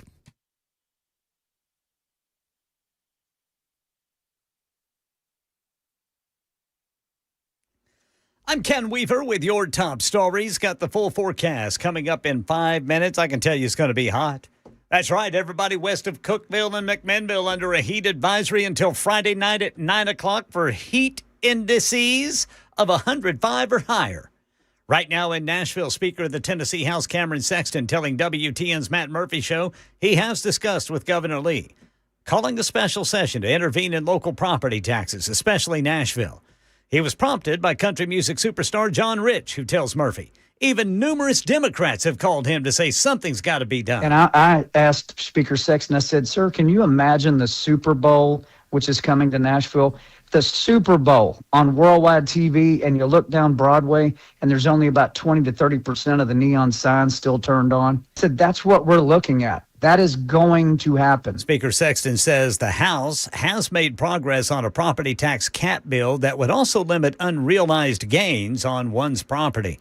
Metro Council members want Nashville Electric Service to show proof that its more aggressive tree trimming program is reducing power outages. The policy increased required clearance around power lines from 10 feet to 15 feet after this year's ice storm left 230,000 customers without electricity. Channel 4's Braden Ross says some residents have complained about how much of their trees are being removed. At a Transportation and Infrastructure Committee meeting Monday night, NES said they are collecting data on how it impacts outages. They also argued the 15-foot clearance could keep line workers safer when they're working on repairs, especially during a storm. When you've got a wet tree limb behind you moving around, that's a grounded surface. Our guys are insulated on an insulated bucket, working on an energized conductor. If I've got a grounded surface that comes in contact with me, I've got a fatality. The Transportation and Infrastructure Committee plans to meet with NES again in March for an update. Money news, Americans saddled with credit card debt, many of them behind on payments, refinancing mortgages to help. We owe more, and we're not paying our bills on time. The Federal Reserve Bank of New York says Americans now owe $1.26 trillion on credit cards, and 12% of us are delinquent in paying even the minimum amount. The high cost of gas, groceries, and household items all contributing. One thing helping those lucky enough to own a home: equity. More people are tapping into that, figuring a refinanced mortgage at a little over 6.5% makes more sense than a credit card balance of 23%. Sherry Preston, ABC News. That's the latest news. Weather's next. I'm Ken Weaver, WTN News.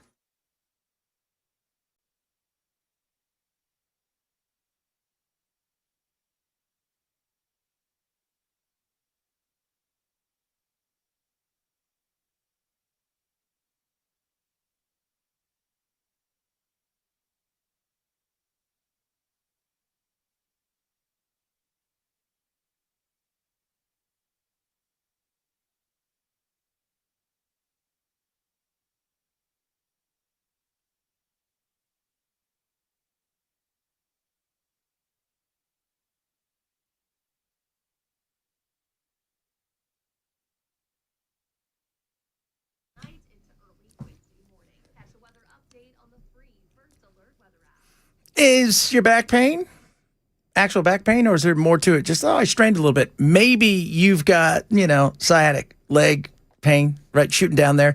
Your legs feel heavy, making it difficult to walk, spinal stenosis. You've got situations like burning, tingling, or numbness in your feet. Could be neuropathy, and of course, slipped and herniated disc could put pressure on nerves, causing pain all over your legs and arms. You don't want that. The good news is 50% off right now, Wellness Institute of Nashville. That is right. Non-surgical spinal decompression personalized treatment plans designed to relieve the pressure on your spine, which is awesome because they reduce the pain, help you get back to doing the things you love, getting your back, as I like to say, and it's 50% off this month for non-surgical spinal decompressions. Bring your MRIs. They're going to build you something that is going to show you how you strengthen that back, how you get your back. They're going to explain everything to you. That's what I love about Dr. Mitch and the wellness. So don't settle for masking the pain. Don't do that, especially when it comes to your spine, stuff like that. You got to take care of it. Find out what's really causing it with the wellness. 615-246-5009, 246-5009, or online at painisbad.com. The Wellness Institute, Nashville, helping Nashville move better, feel better, and live with less pain. Hey, it's Dan Mandis from Super Talk 99.7 WTN and Nashville's Morning News. I'm here with Chris from USS, United Structural Systems. He's checking out my basement, my foundation, my crawl space to see if there's anything wrong. Fingers crossed.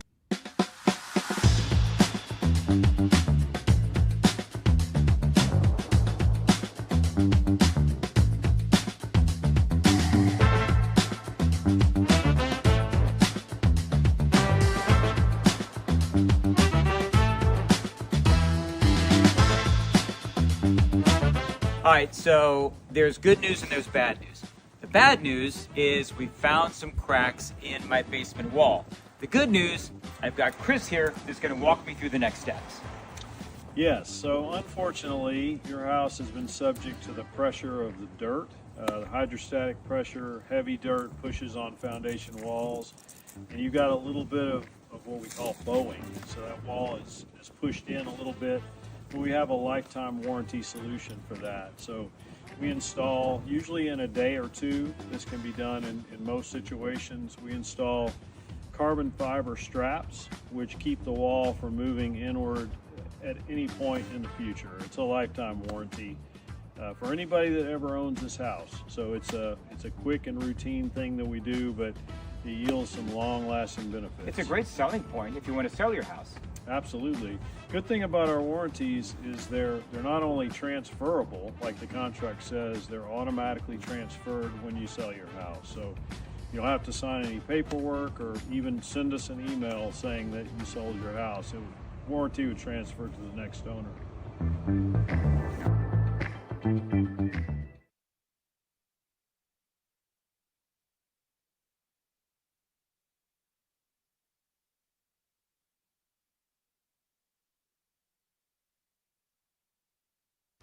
Da-da-da-da-da-da. I don't know if we're going to be gravity free tomorrow for 7 seconds. And even if I did, I can't tell you. I'm sworn to secrecy by NASA. So is somebody going to unplug us or something and then plug us back in? I think so. Yeah, I think so. I think that from what I'm looking it up, from what I understand, somebody's unplugging us. And they just want to see, they're resetting their router. Maybe it's Loki. Loki's out there up to his old shenanigans. That guy's always up. This is the problem. See, Bell walks out and then does that. You know why? Because of Loki. Got right in Bell. Bell leaves, comes back, totally different person. You know what? She was right. You are sassy. You're being very sassy today, by the way. No, I'm being very sleepy. He's getting our Sassy of the Day award going to Bell. Sassy. So now I own the belt and the Sassy Award? Yeah, we got to get a Sassy Award. Call Dr. Mitchell, see if he can put us together. What kind of Sassy Award can you give us? We'd like some sort of tiara. On top of a little trophy that just says that has a whip wrapped around it. A candelabra. So, yeah. But I don't know. I don't know what's going to happen. I'm thinking stay indoors. Probably the best. And remember, as we've talked about for this entire time, we care about your health. And we don't care that people don't want to take vaccines anymore. And we're going to I can't wait for somebody to catch rubella. If you could bring back one one thing we've gotten rid of, and you're like, okay, what can we bring back now? Let's just, a little retro, right? You know, a little plague enthusiast. What would you like to see come back? Chicken pox. I've already got but kids can still kind of get chicken pox. They got vaccines for it. Yeah. Well, no, we're going to get rid of those because we want everybody to catch it. Oh. So what would you like to see come back, though? Because chicken pox is our lifetime. We got to go further Polio. Back. Solid. That's a good one right there. See if that polio makes a comeback. How many people catch polio? Very, very, very, very few. What about you, Ken? So is there? Well, I was back on the gravity thing. Okay, yeah. So is there some preacher out there saying we're going to lose gravity? No, apparently NASA, there was, Tony's like, with no gravity, I'll lose all the weight. Yes, we're all going to be taller. We're going to feel better. So apparently with NASA released something called the Anchor Report in 2019 and people take it and it becomes a conspiracy that for 7 seconds in 2026 in August on the 12th, that there will be a hiccup or who knows, and that people will become weightless. Everything will become weightless for 7 seconds. Interesting. Never mind the physics that if the Earth has mass, it's going to have gravity. Yeah. So you'd have to get rid of the entire mass of the planet for gravity to turn off. Well, as several of you put it, it can only be if we're flat Earth. Shingella.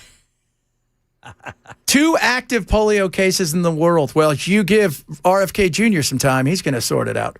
The Black Plague. A lot of you excited about the Black Plague. You could still catch the plague, right? You can probably still catch all this It still stuff. exists. Yeah. They still experiment on it too. Well, the plague is bubonic plague. You can get. Isn't it from armadillos? No, That's leprosy. Which yeah, I you, guess is you a can plague. get leprosy from armadillos, Yeah. but the plague is in something, and I can't remember what. It's probably in some sort of droppings. Bat droppings. Yeah. So yeah, leprosy in the dillos. Oh, 6357 has a great one. Let's bring it back. Bring back the cooties. Oh, that's The right. cooties from the 80s. The 80s. The late 70s and early 80s. Everybody had cooties. Everybody did. You didn't want to get the cooties either. Ooh, you did not. There was no bath or soap for that. No, there wasn't. I mean, you were pretty much like Freddie Mercury at that point in time. You got it, you're going to die. Yep. By the end of recess, it was over. Yeah. It was overs. And all your lousy friends were going to go out into the world and tell people who you caught it from. And it was usually some girl who wasn't as pretty as she needed to be.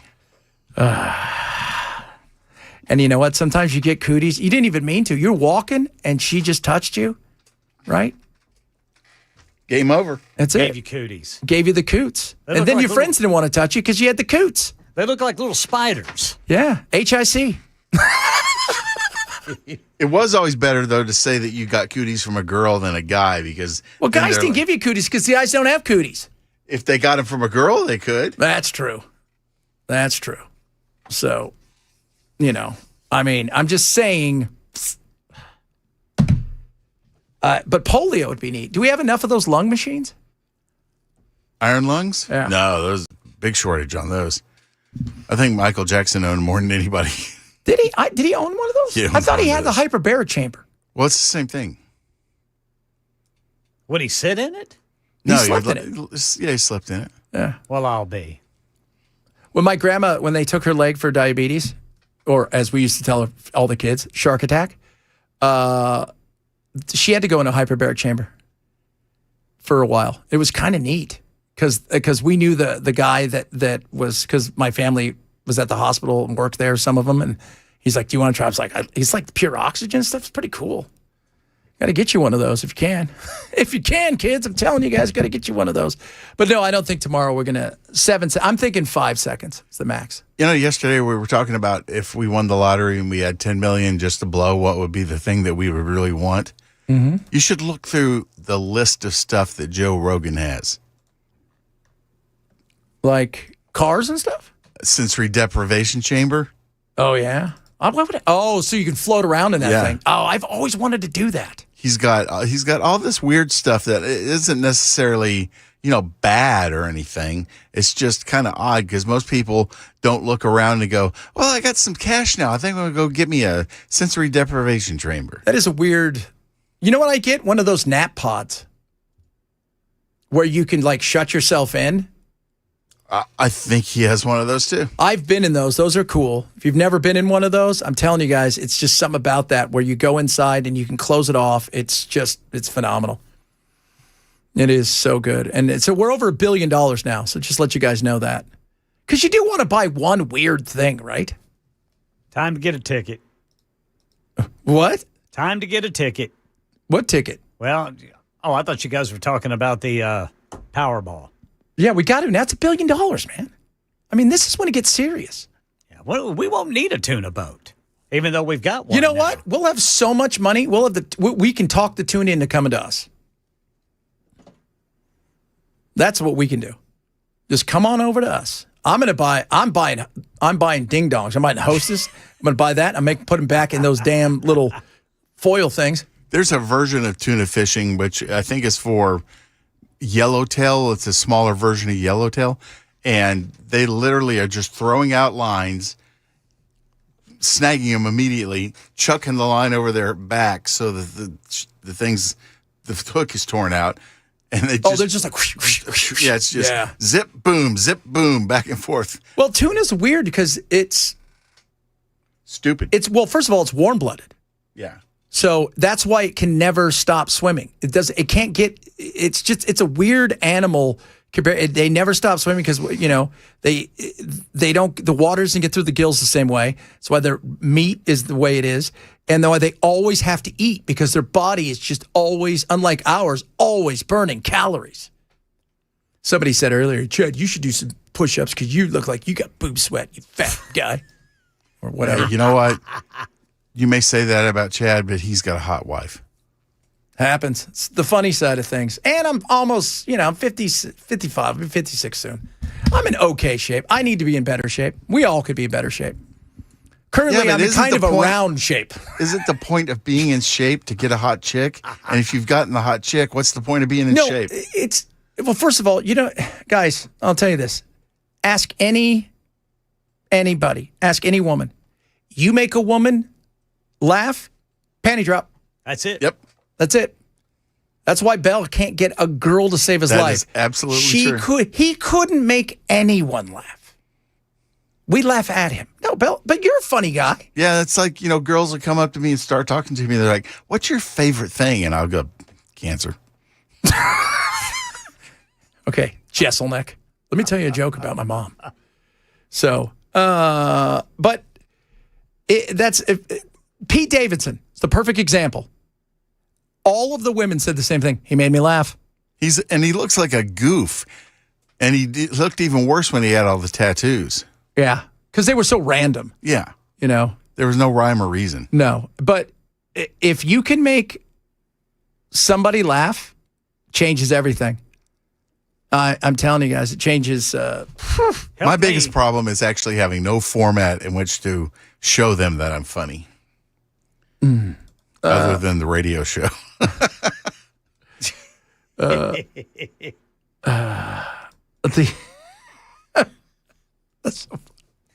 You can, though, Belle. I've been out with you. We've had dinner. You're funny.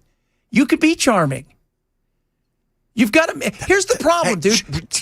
You've got to make an effort. Could you stop exposing my private identity? You've got to make an effort. And you need to bring back your sick voice. That was pretty good. I made all the effort I could make in the 90s and the 2000s. How'd that work out for you? It really did. Didn't much. Sandra said, I don't think so. Ambition is more attractive. Jokes get old and don't pay the bills. Well, apparently. Jokes do pay the bills. I don't know if you're aware of this, but I get paid pretty handsomely, do all kinds of stuff, and I make people laugh. It's kind of what I do for a living. Entertain. They do pay the bills. And ambition, let me tell you something. Here's the thing. If money's what you care about and ambition, you are going to be on watch. Because if you're worried about money, he could be worried about pounds. Wendy said, when Belle talks, my panties stay on. Oh! That's hateful. That's just mean. You know what? That may be true. No reason to say it. I mean, it's true. I'm going to get a t-shirt that says that. When Belle talks, ladies walk away. Oh, God. Hey, guys, you know what? All this joking aside, we need to have some motivation. Is it time to have our motivation guy? Come on. Yes. We're going to have to do a little motivation, guys, so be prepared. Our buddy getting ready to come back. That's right. Rodney's got some motivation for today. Who knows what it'll be, but whatever it is, I can guarantee you it's going to be great. Chad Benson, Super Talk 99.7.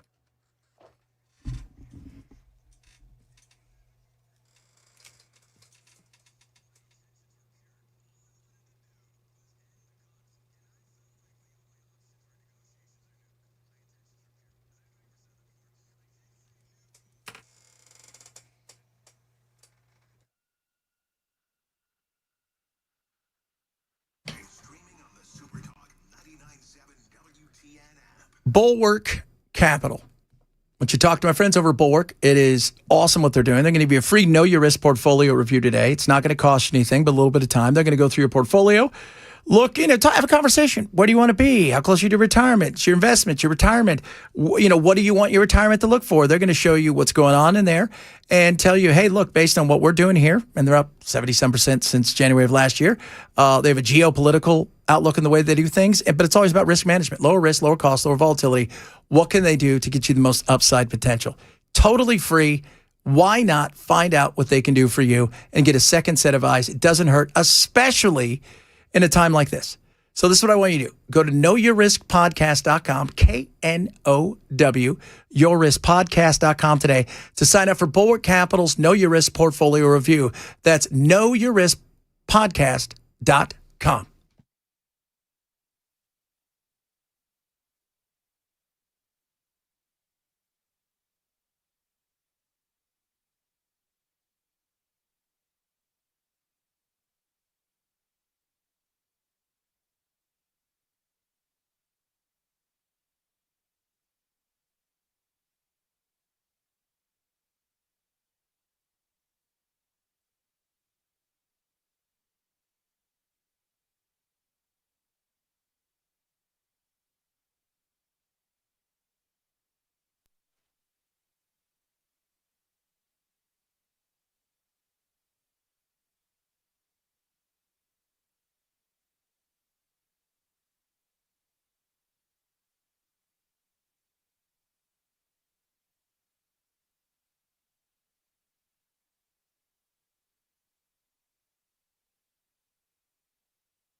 Right now in Tennessee, discussions underway at the state level to intervene in local property taxes. We'll tell you about it coming up at 2 on Super Talk 99.7 WTN. A lot of you guys chiming in. Some of you are like, You don't make me laugh, Chad. I'm thin. I'm like, well, settle down, sir.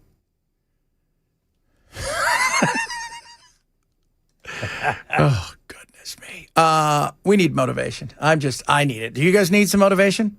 Yes. Yeah, let's do it. So some people were already started well. They were doing some stuff, and then other people were like, "Hey, don't do that stuff." And then other people were like, "Hey, yeah, they should do, that stuff. It's good that they're doing that stuff." And then the other people were like, "I don't think they should be doing that stuff." And then the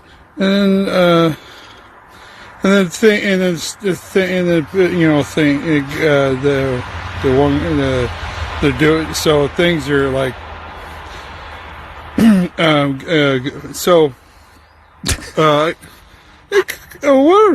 trying to say is that in conclusion,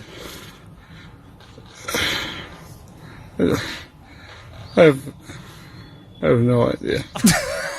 What, he just fall asleep in the middle of his TikTok? And I was saying, who is that? Hey? And then I was like, no. And he's like, what? People doing stuff? Kind of lost his train of thought there. Yeah, I think he did. I think he lost his train of thought in the 60s. And I was like, no. And it was like, but what? I love that. We need more of him.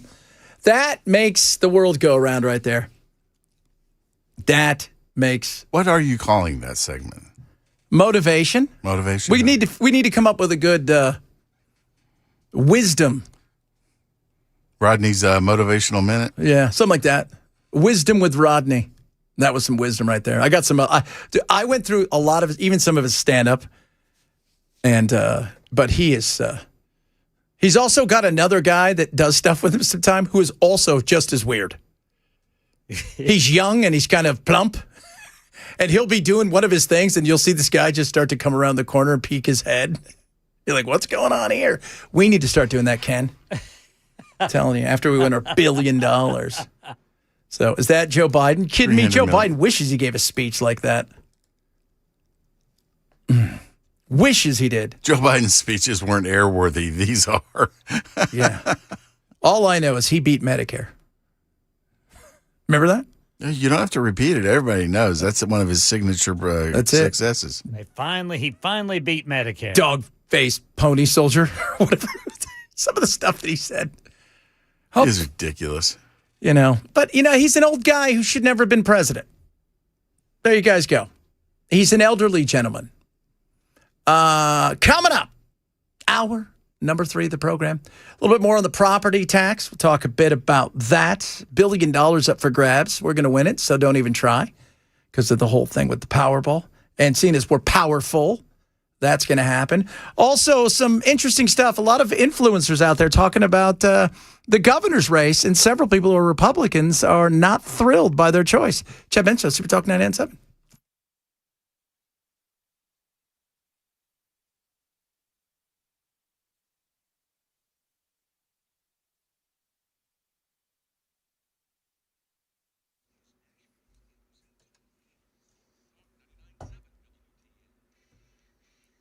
Two o'clock on the dot. I'm Ken Weaver with your top stories. We've got 94 degrees with the heat index of 102 degrees in Nashville right now. And everybody west of Cookeville and McMinnville's under a heat advisory until Friday night at 9 o'clock. Full forecast in 5 minutes. Right now in Tennessee, discussions underway at the state level to intervene in local property tax increases. Speaker of the Tennessee House, Cameron Sexton, says he's spoken to Governor Lee about calling a special legislative session. And country music superstar John Rich is involved, telling WTN's Matt Murphy Show this is a bipartisan issue. I will tell you this, it is encouraging to be an outspoken conservative like I am and be receiving phone call after phone call from Democrats that also love Nashville, love the live music scene. They know how important it is, and they want to work in tandem, literally bipartisan, to go in and try to figure this out. Nashville Property Tax Coalition says more than 300 businesses have joined its effort opposing the tax increases and estimates that more than 100 local businesses could fail within 2 years if nothing changes. Questions remain about whether NES's new tree trimming policy is worth the extra cutting. There's pushback from some residents who don't want their trees cut that far back. Channel 4's Braden Ross says Metro Council's requested data showing the move from a 10-foot to 15-foot clearance around power lines is significantly reducing outages. 230,000 customers lost power during this year's ice storm, and an after-action review from the Nashville Electric Service found the main culprit was falling trees and branches. So following the storm, NES instituted a new, more aggressive vegetation management plan, going from a 10 to 15-foot clearance for trees and branches around power lines and working to speed up their tree trimming cycles. NES officials say they're tracking results and believe the added clearance also helps protect utility crews working around energized lines. In Clay County, a former pharmacy owner has been ordered to pay $450,000. Thomas Weir, one of 4 people charged in a prescription drug conspiracy. Officials say Weir owned Oakley and Express pharmacies in Clay County. The new judgment comes after Weir previously pled guilty in a criminal case for charges to distribute controlled substances and conspiracy to commit healthcare fraud. Channel 2's Megan Fee there. Prosecutors said Weir and the others distributed drugs to patients despite evidence that they were abusing the drugs or didn't have legitimate medical purposes for the drugs.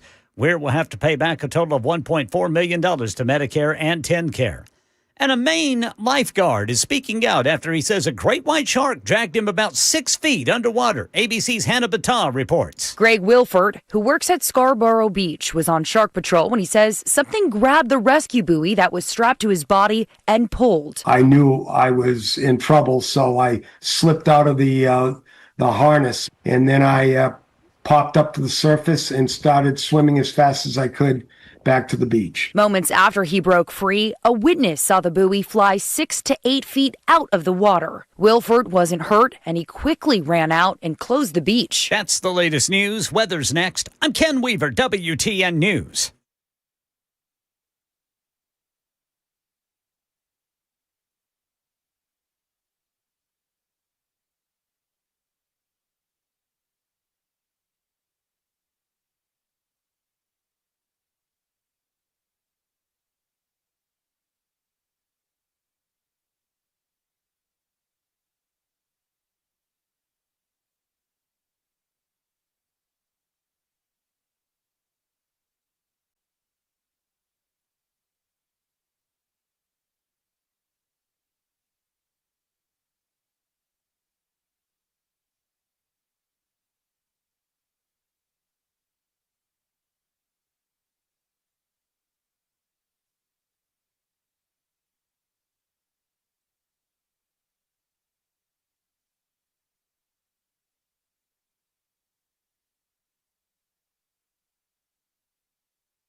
Thunderstruck. What a great song that is. What's the name of that band? AC/DC. All right. Oh, that's the right. Thunder from down under. Antichrist, devil children. Yeah. What were the crazy... God, remember the Satanic Panic of the 80s? Oh, yes. God. So ridiculous. We had...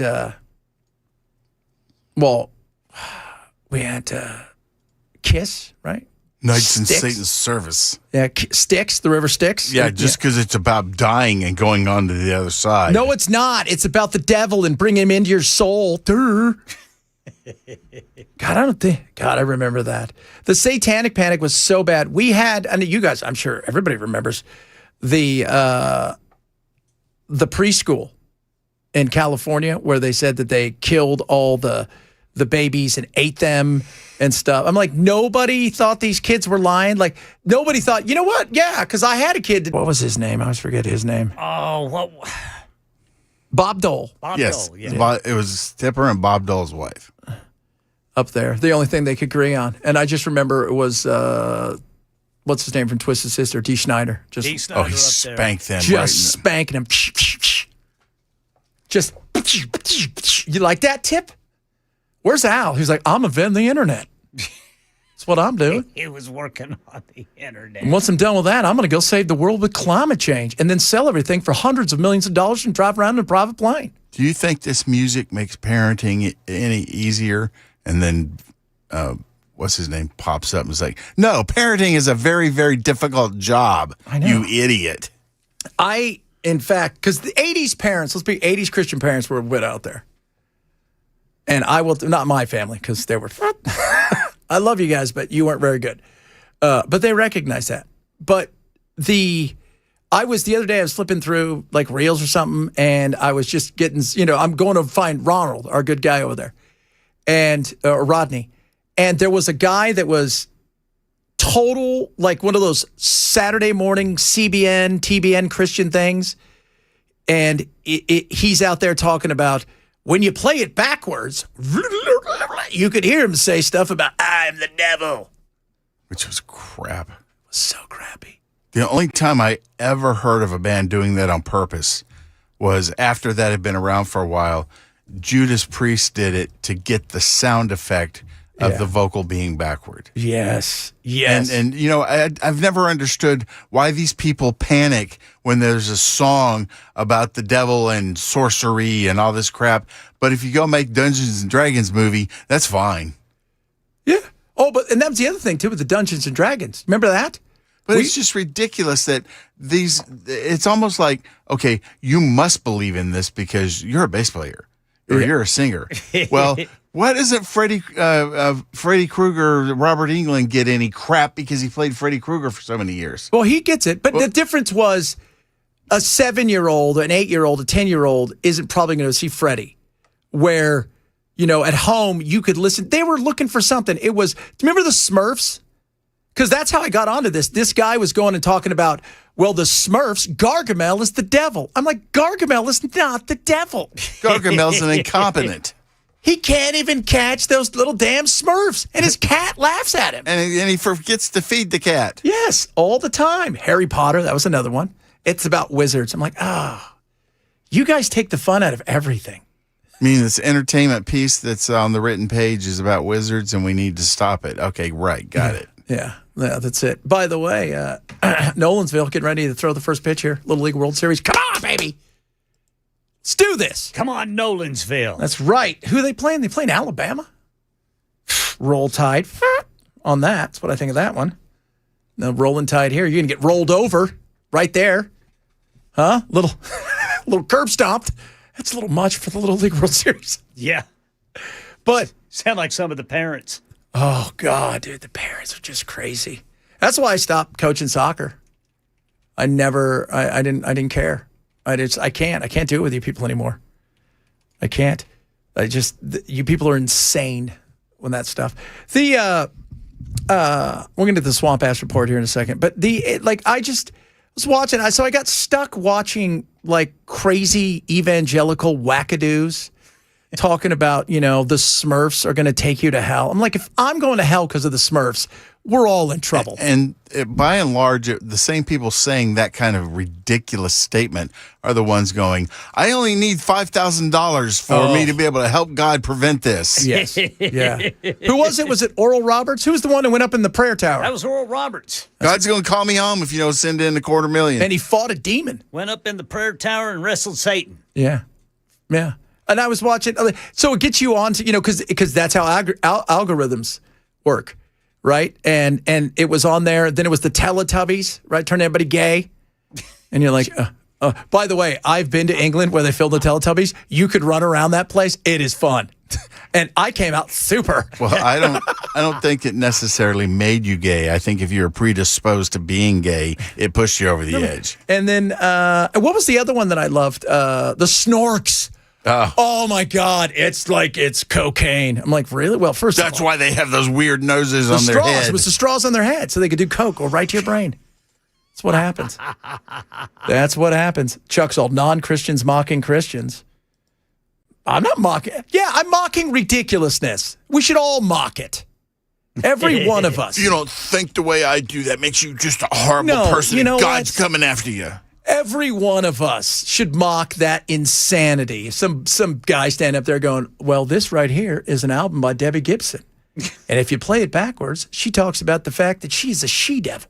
Like, no, she doesn't. But if you listen to it and it affects you, all you got to do is give me money and it'll fix it. First of all, can I just say something? How did you get to the point where you played the album backwards? It felt, because I know as a kid, if I was playing it backwards, I was breaking my record. And you might be ruining your needle. And you're ruining your needle. And I forgot what the what the psychological term is, but your brain tries to put things into a recognizable pattern. Yes. So when you start playing stuff backwards, your brain is trying to make it make sense where it makes none. Yeah. That's what the devil says. Yeah, that's what they want you to believe. Goodness me. And Eddie. Oh, I had a T-shirt of Eddie. Woo! Some of my friends' moms like, you can't hang out with that Chad guy. It's just the devil, I could tell. I'm like, why? Because of Eddie? I like monsters. Monsters are fun. Get over it, for God's sakes. Before we do any of the other things we need to do, we need to get outside. Now it's time for the Swamp Ass News Report with the weather wizard, Ken Weaver. It is full on swamp ass today. 94 degrees right now at Nashville International Airport. Heat index is 102. Now, we haven't hit 105 in the feels like category yet, but we could. That's what this heat advisory is for. Everybody west of Cookeville and McMinnville, heat advisory until 9 o'clock Friday night. Each day, we could see the feels like temperature get to 105 or higher, but right now we're at 102. So see, it feels great. It does. Well, sweater weather. I mean, it's not 105. No, it's not. So Cookeville and McMinnville, where's the cutoff line? Like, so if I'm driving and I'm like, I'm in Cookeville, oh, it feels so hot. But if I go 5 steps backwards, does it feel like, oh, chilly? No, it's still hot. It's just not hot enough to be in the heat advisory. Okay. Whew, God, we're so close though. I'm gonna look outside right now. It's golfing weather. You want to know why? People aren't going to be out there. There you go. That's what I like, because nobody's stupid enough like me to do it. But you know what? In a time like this, showers and thunderstorms. That's okay. I don't. Which that might bring us a little relief where that happens, or it could bring us gross. It make it feel worse. Yeah. Afterward, could bring us gross. You don't know, because sometimes that brings you that oven-like thing that you don't like. Ooh, I don't want that. By the way, I think there's a weather delay in the Nolensville. So currently feeling a little bit of a weather delay out there. So I'm excited about it. Williamsport, let's do this. Got a chance to win here. And they're dealing with weather too, not like here though. And by the way, you pointed out, Ken, this is going to last us for a while. Yeah, it's all the way till Friday night at 9 o'clock. But then Saturday's not going to be a picnic either. Why does it say till Friday, and then you tell me Sunday's going to be a Hyundai? Yeah, well, I guess maybe because the heat index won't be so high on Sunday. Oh, my I Lord. guess. Oh, my Lord. Cannot believe it. It's raining in Bristol. Temperature from 95 to 78 in a matter of 2 miles. Stay in that 2-mile radius. You're going to be awesome. Isn't it crazy, though? It's nature. Nature will do that. Oh, wait a minute. Monday's going to be even better, boys. Talk to me. Remember I told you it was going to be 98 degrees on Monday? It's going to be 99 now. Oh, that's going to be. I've already planned. Did you practice last night? I didn't practice last night, but I plan on practicing tonight. And simply because it's going to be 99 degrees on Monday, I think I'm going to practice with a sweatshirt on tonight. Yeah, you might want to just run here. That's what I'm going to do. I might have to go buy a new outfit for this Monday. That's how excited I am about Mondays. Yeah, some long sleeve flannel shirts. That's it. And come here. Totally excited. Belle's excited too. Belle's like, I can't get enough Mondays. They're fantastic.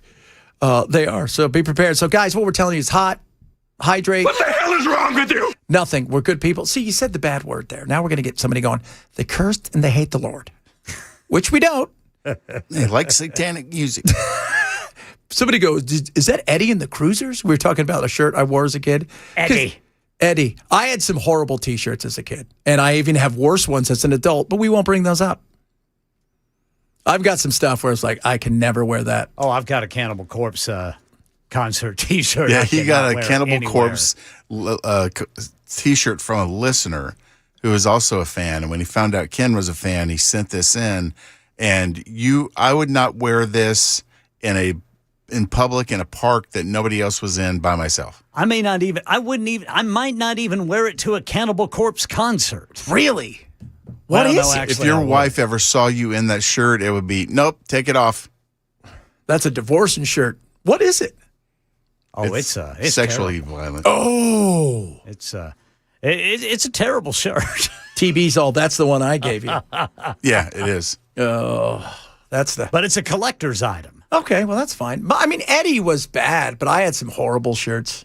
I never could figure out if Eddie was bad or if Eddie was good. You know what I mean? He's kind of like the anti-hero. Yeah. He's From neither Iron bad Maiden? no Yeah, good. from Yeah. Iron Maiden. Well, he just is meant to represent the band's image and vibe for that album. Yeah, but the whole thing is like, is his spirit evil? Yeah, or not? No, he's just a good time. Yeah, that's never addressed. I mean, now he is looked upon as a what's the word? An antagonist. An antagonist because Bruce kills him every show. Well, that's not very nice. Well, he chases Bruce around. Yeah, and then Bruce will take if there's a sword in the motif of the album, he'll stab him with the sword. If there is a science fiction gun in the motif, he'll kill him with that. Sometimes he just runs him through with pasta and. Well, if you're going to get killed by pasta, it's not the worst thing. Pastafarian. You got to look out for this new Eddie, man. This dude is jacked. The new Eddie is jacked. AI. Well, the new Dan Mandis is jacked. By the way, today he looks like he was the captain of the of Quint's ship, and he fought the shark single-handedly. And it bit his face. Yeah, but he took it on. I had some shirts. I got a couple. I got to find them. One of them is it's a black and gray rainbow, and it says straight. The funny thing about Eddie was his very first appearance in the band Lore is when they were still playing clubs, and all he was a circle with 2 eye holes cut in it so that they could pump blood out of it, and it looked like he was crying blood. And that represents the devil. And it looked nothing like he looks like now. Now he looks like a person or a zombie or, something that walks on 2 feet. He started nowhere near that. He evolved. Yeah. Well, it's like Jason, right? Like Jason didn't start out. Yeah, he had no hockey mask the first 2 No, movies. he had to wait to part 3 to get the hockey mask, right? After he killed that fat guy that was funny. Well, and all of a sudden, somehow he grew to be about 6'11" and 295 pounds. I never understood that because the whole time it's like he died as a kid. How did he get that big? Yeah, he got huge. Because he's in league with Satan. As you do. Coming up, a little Hot Take Tuesday because it's hot outside. Chad Bench Show, Super Talk 99.7.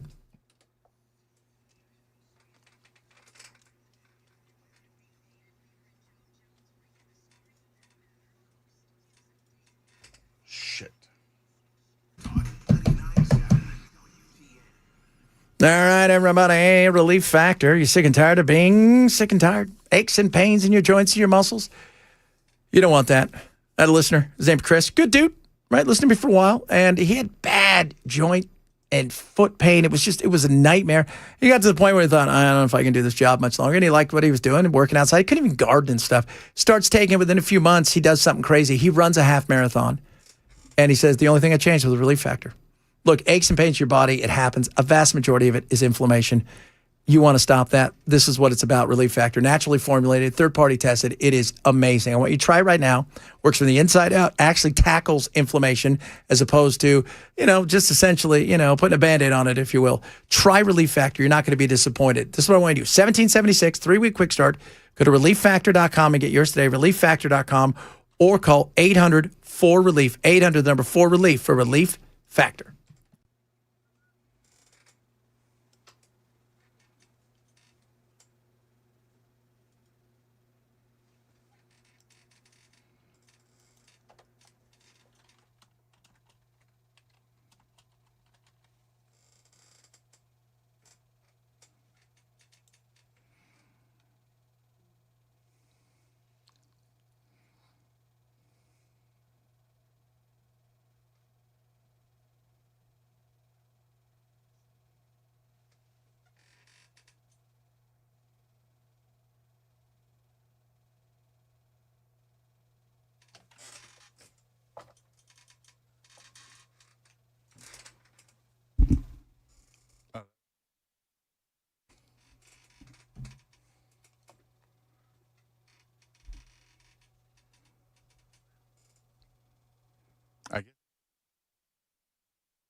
Discussions underway at the state level to see if there's any way to intervene in local property tax increases. Details coming up at 2:30 on Super Talk 99.7 WTN.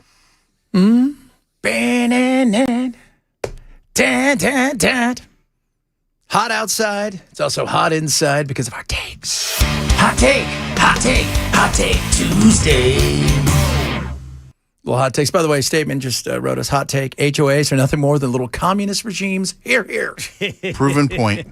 Oh, lordy, lordy. Man, you will never see people who get a little bit of power abuse it more than people who work on a HOA. How dare you leave your garbage cans outside on the street? Shut up. You know they come at 8:05 and your garbage can has to be at 8:07. I'm like, I'm at work. Tough. You need to quit your job. Good God. My hot take today is phone etiquette needs to be brought back in. I don't want to hear your phone call. I don't think anybody wants to hear your phone call. I know if I was talking on the phone with somebody, I don't want them to hear what I'm talking about. First of all, it's not going to happen because I don't want to talk on the phone. But secondly, and again, once in a while I get it, you're on. But here's the thing. If you're going to at least be on the phone, be on the phone. Don't put it on speakerphone so we can hear you. You're not cutting big deals. right? You're not booking an artist or flying private. You're arguing with your girlfriend or boyfriend. Phone etiquette. Let's get it back, please. Bell. Hold on. Bitter Bell. That is so not necessary for you to add that little element there. Yes. Women are my favorite until they're not. You've changed your hot take. Yeah. I've changed it twice. It keeps evolving because he's bitter. Well, that's not necessarily And then he untrue. thinks he's sounding even more bitter because we call him Bitter Bell. And then, if you're going to make a date with me, keep it. Oh. Otherwise, just send the box of sandwiches and don't talk to me anymore. This is Bell's love song. Oh, Bitter Bell, settle down. What was I your like the original one where hot they take? needed to present papers to show that they Oh, were that's right. trustworthy. Don't trust a woman ever. Yeah, that until was she's his first. until she's proven that she can be trusted. Yeah, that was his first one. So there you guys go on What was that the one. second one? Ken, what do you have for us? Best thing about your upper 50s, you finally earned the right to not care what people think, and you can't remember half their names anyway. That's definitely me, the second part. Yeah. People can tell me their names, and before we part, I have no idea who they are. Ken, I learned that perspective in my late 30s. What's the longest you've ever worked with somebody before you realized I don't know that person's name? I would say. Come on, we've all done it. A little over a month, maybe a little bit longer. You're the worst. Okay, so you guys didn't know, but it was all said and done that I was taking over in the whole 9 yards. When I first moved out here, and Belle and I had been introduced, and we were hanging out, we're talking, and my wife and I go to the Christmas party. We used to have those. So we go to the Christmas party, and I'm trying to figure out who everybody is because I've seen none of these people outside of Belle and Dan and a most few of others. these people, it's your first time meeting them. Yes, and apparently it was also Belle's. No, I'd met them Bell repeatedly. celebrated his 11th year the other day, but I'll tell you this is just 2 years ago. Somebody walks by, and I go, Belle, who's that? He goes, I don't know. I go, Belle, who's that? He goes, I have no idea what her name is. Honestly, I didn't know. What was I supposed to do? Make up a name? Some of them were people that they're on the radio. They're on the other our sports station. They work at the Q. He had no idea who these people were. Ken, you've worked here 11 years Yes, now. You have a little more time in than I do. Do you still see people in the building that you don't know their name? No. Really? I pretty much know it. Well, I mean, new people. Yeah, new people. But, well, I see people downstairs that I don't know, and I'll see them at a party 6 months later, and then Chad goes, who is that? And I'm like, I don't know, some chick. Some chick was not her name, by the way. Her name was Rachel. Oh, good God. Yeah, I know Rachel. Everybody knows Rachel. Everybody knows Rachel. I didn't meet Rachel until 2 months ago. And I think, you know what's funny? People come up here and go, oh, my God, you're Belle, right? Chad told me about you. Gosh. It's just insane. But I do wonder, somebody said, if I'm going on 5 years, I don't know a lot of people's names at work. Oh, man. I've worked places where, I have no idea who that person is. And, you know, hey, buddy. Hey, what's up, buddy? Pal? Buddy? friend? There's the man. Yeah. Who's the you? You're the man. No, you ever you're been the called man. out when somebody's like, "Hey, my name's Todd." What did I say? Jim. You look like a Jim. I'd have been like, my name's Todd. Oh, you're Francesca to me. There you go. People want to know who was mean to Belle. People were mean to Belle. That's all you need to know. I had to wake up. What? Do you not understand my suffering? Do you make up names for people? Yes, I do. I've done, Absolutely. I've done that since the late 90s because when I got into record promotion, I was meeting so many new people in volume that some I could remember and others I wouldn't know who they were. And I'd walk into their office and there were these two girls in this one office. One of the girls I knew her name, and the other I just looked at her and I went, "Hey, Francesca, can you help me with something?" She goes, "That's not my name." I went, yeah, "Unfortunately, yes, it is." You're all Francesca to me. And that's why he's Bitter Belle. Coming up, we'll talk a little bit about the property tax stuff. Some interesting influencers out there who are not thrilled by their GOP side of the governor race, if you will. Chad Bensfield, Super Talk 997.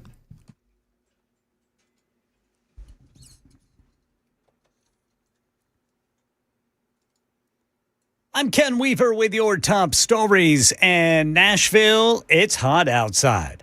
Whoo, we are at 91 degrees. The heat index is 100 degrees. So we've actually cooled off just a little bit. Wait a minute, that's Columbia. We need Nashville's temperature. Why am I getting Columbia's temperature? Still, that's pretty hot down there in Columbia. Let's type this in right here, Nashville International Airport. See where we're at with this heat index. We're 94 degrees at the airport, B&A, with heat index is 102. Reminder, everybody west of Cookville and McMinnville is under a heat advisory, so we could see feels like temperatures of 105 or hotter. Right now in Tennessee, discussions underway at the state level to see if there is any way to intervene in property taxes.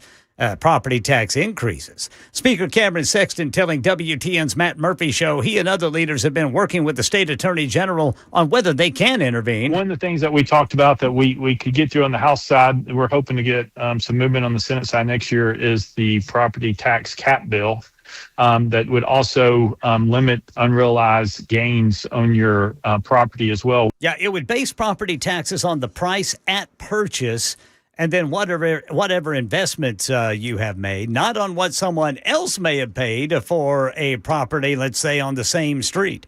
Metro Council waiting on results from Nashville Electric Services' expanded tree trimming program. The utility increased required spacing between trees and power lines from 10 feet to 15 feet in response to major outages caused by the ice storm. Now, while some homeowners have criticized the more aggressive trimming, NES says the changes could improve reliability and worker safety. Well, council members expect a progress report when they meet with utility officials again in March. And Americans' credit card debt has reached a shockingly high number. ABC's Sherry Preston with more on the amount we're plopping on plastic. The Federal Reserve Bank of New York says collectively Americans put $21 billion more on their credit cards in the second quarter of this year, totaling a whopping $1.26 trillion, just shy of an all-time credit card debt level set in the fourth quarter of last year. Rising prices for gas and groceries clearly pinching our pockets. The percentage of credit card balances that were more than 90 days delinquent jumped from just over 7% in 2022 to almost 13% this year. Sherry Preston, ABC News. That's the latest news. Weather's next. I'm Ken Weaver, WTN News.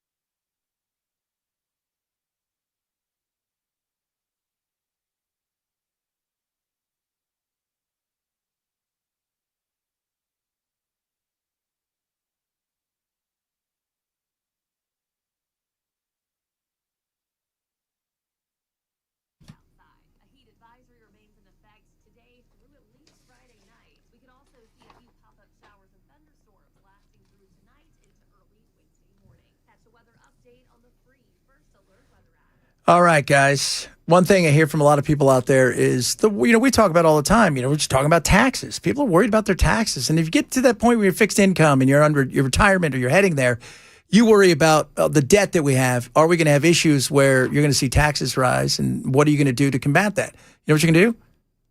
Beacon. That's right. Beacon Capital Management. That's what you're going to do. You're going to call them at 615-488-9303. That's 615-488-9303. They're going to show you what they're all about over there at Beacon. Not only going to help you with all of your retirement, healthcare, whatever you need, but the tax side of it, they've got strategies that are going to help reduce the impact of what you have in your retirement coming towards you, because you want to make sure you get as much as possible, because, that's what you got to live off of. And that's what I love about them. On top of that, you get a free, and it's absolutely free, Retirement Ready Toolkit. It's got a Money Enough for Life book, a retirement planning checklist, and a guide for maximizing retirement income. So call Beacon today. Start the conversation. They're local, and they're amazing. 615-488-9303. 615-488-9303, or online at askbeaconnow.com. For Beacon Capital Management, this is a paid placement.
All right, guys.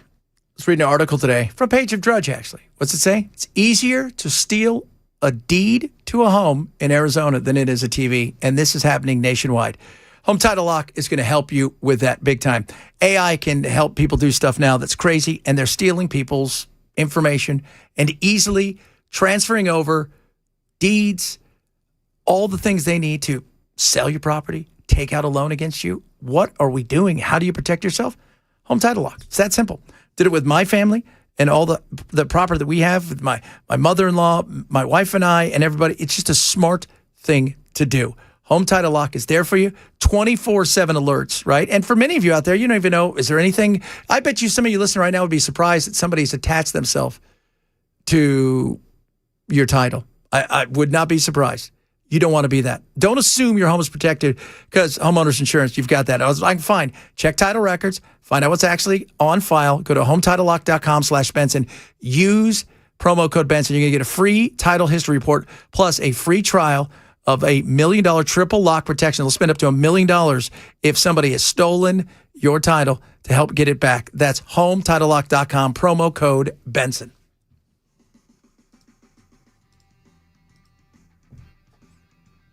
Da-da-da-da-da-da-da-da. By the way, Todd wants me to stop using his name, Todd, when I say something funny about, Todd. Well, it is his name. Yeah, he said it was cool in the 80s, not cool anymore. Todd, it's not our fault that your name's not cool.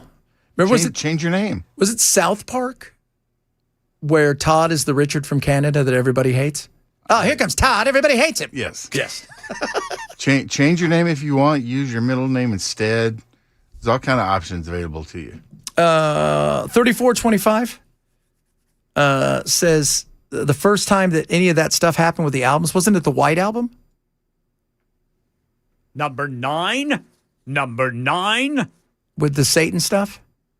The first one I remember it happening with was, what was the rap group with Two Live Crew? 2 Live Crew? Yeah, and was it As Nasty As We Want to Be? Was that the name of the album? Yeah. Didn't they get arrested? Yeah. On stage in Florida? Well, they got arrested a few different times, but one was definitely on stage in Florida. We're talking about backmasking? No, about just the lyrics. Lyrics. But the content. backmasking, I thought it wasn't it the White Album? That somebody, I can't remember. It was something like that. There is backmasking. There's Bassmasters going on here. I'll tell you that right now. If you can catch one that's 30 pounds or above, you're Hall of Fame. The backmasking definitely started happening in the Beatles period. Yeah, because they were the devil. Because every time I look over every time, and the first thing I see right there Paul's dead. Is no. I look over and I see Ringo and I think, that guy, the devil. Well. And he had Paul killed? Yes. You need to listen to Bobby Boucher's mama. Foosball is the devil, Bobby Boucher. It is the devil. Did we ever see his mom? Bobby Boucher? Yeah, it was Yeah, it was what is her name? The Misery. Kathy Bates. Oh, Bates. okay. So yes, we did. All right. Well, I just know she was annoying me before I even saw her. You know who we didn't see? Helter Skelter. Forgot about that. Let's call him Retard. Wasn't Helter Skelter? That was about Charlie Manson, wasn't it? That was. Charlie was very popular in the music industry. Yeah.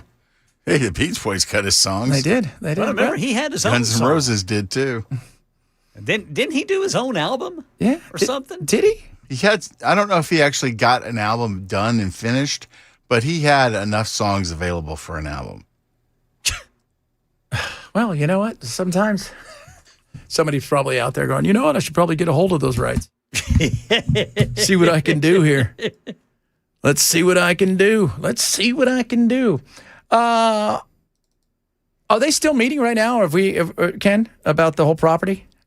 The property tax? Yeah. Oh, it's just ongoing discussions. Okay, I didn't know if they marched up there. No, it's ongoing discussions. Country music superstar John Rich had approached Speaker Cameron Sexton, about what's going on in Nashville after John Rich says he was getting a lot of calls from a lot of artists. Yeah. And just Democrats. He says people he knows are Democrats and know he is, outspoken conservative, saying that Music City is getting destroyed. Well, it is. And, when we talk about property, a lot of it is property tax. Some of you guys out there with your house taxes, the local side, that feel it. But the commercial property is crushing business. And let's just say you stay in business. Let's say Acme was to stay in business. I mean, they fight all this stuff. What do you think? Who do you think pays for that? Your burger is going way up.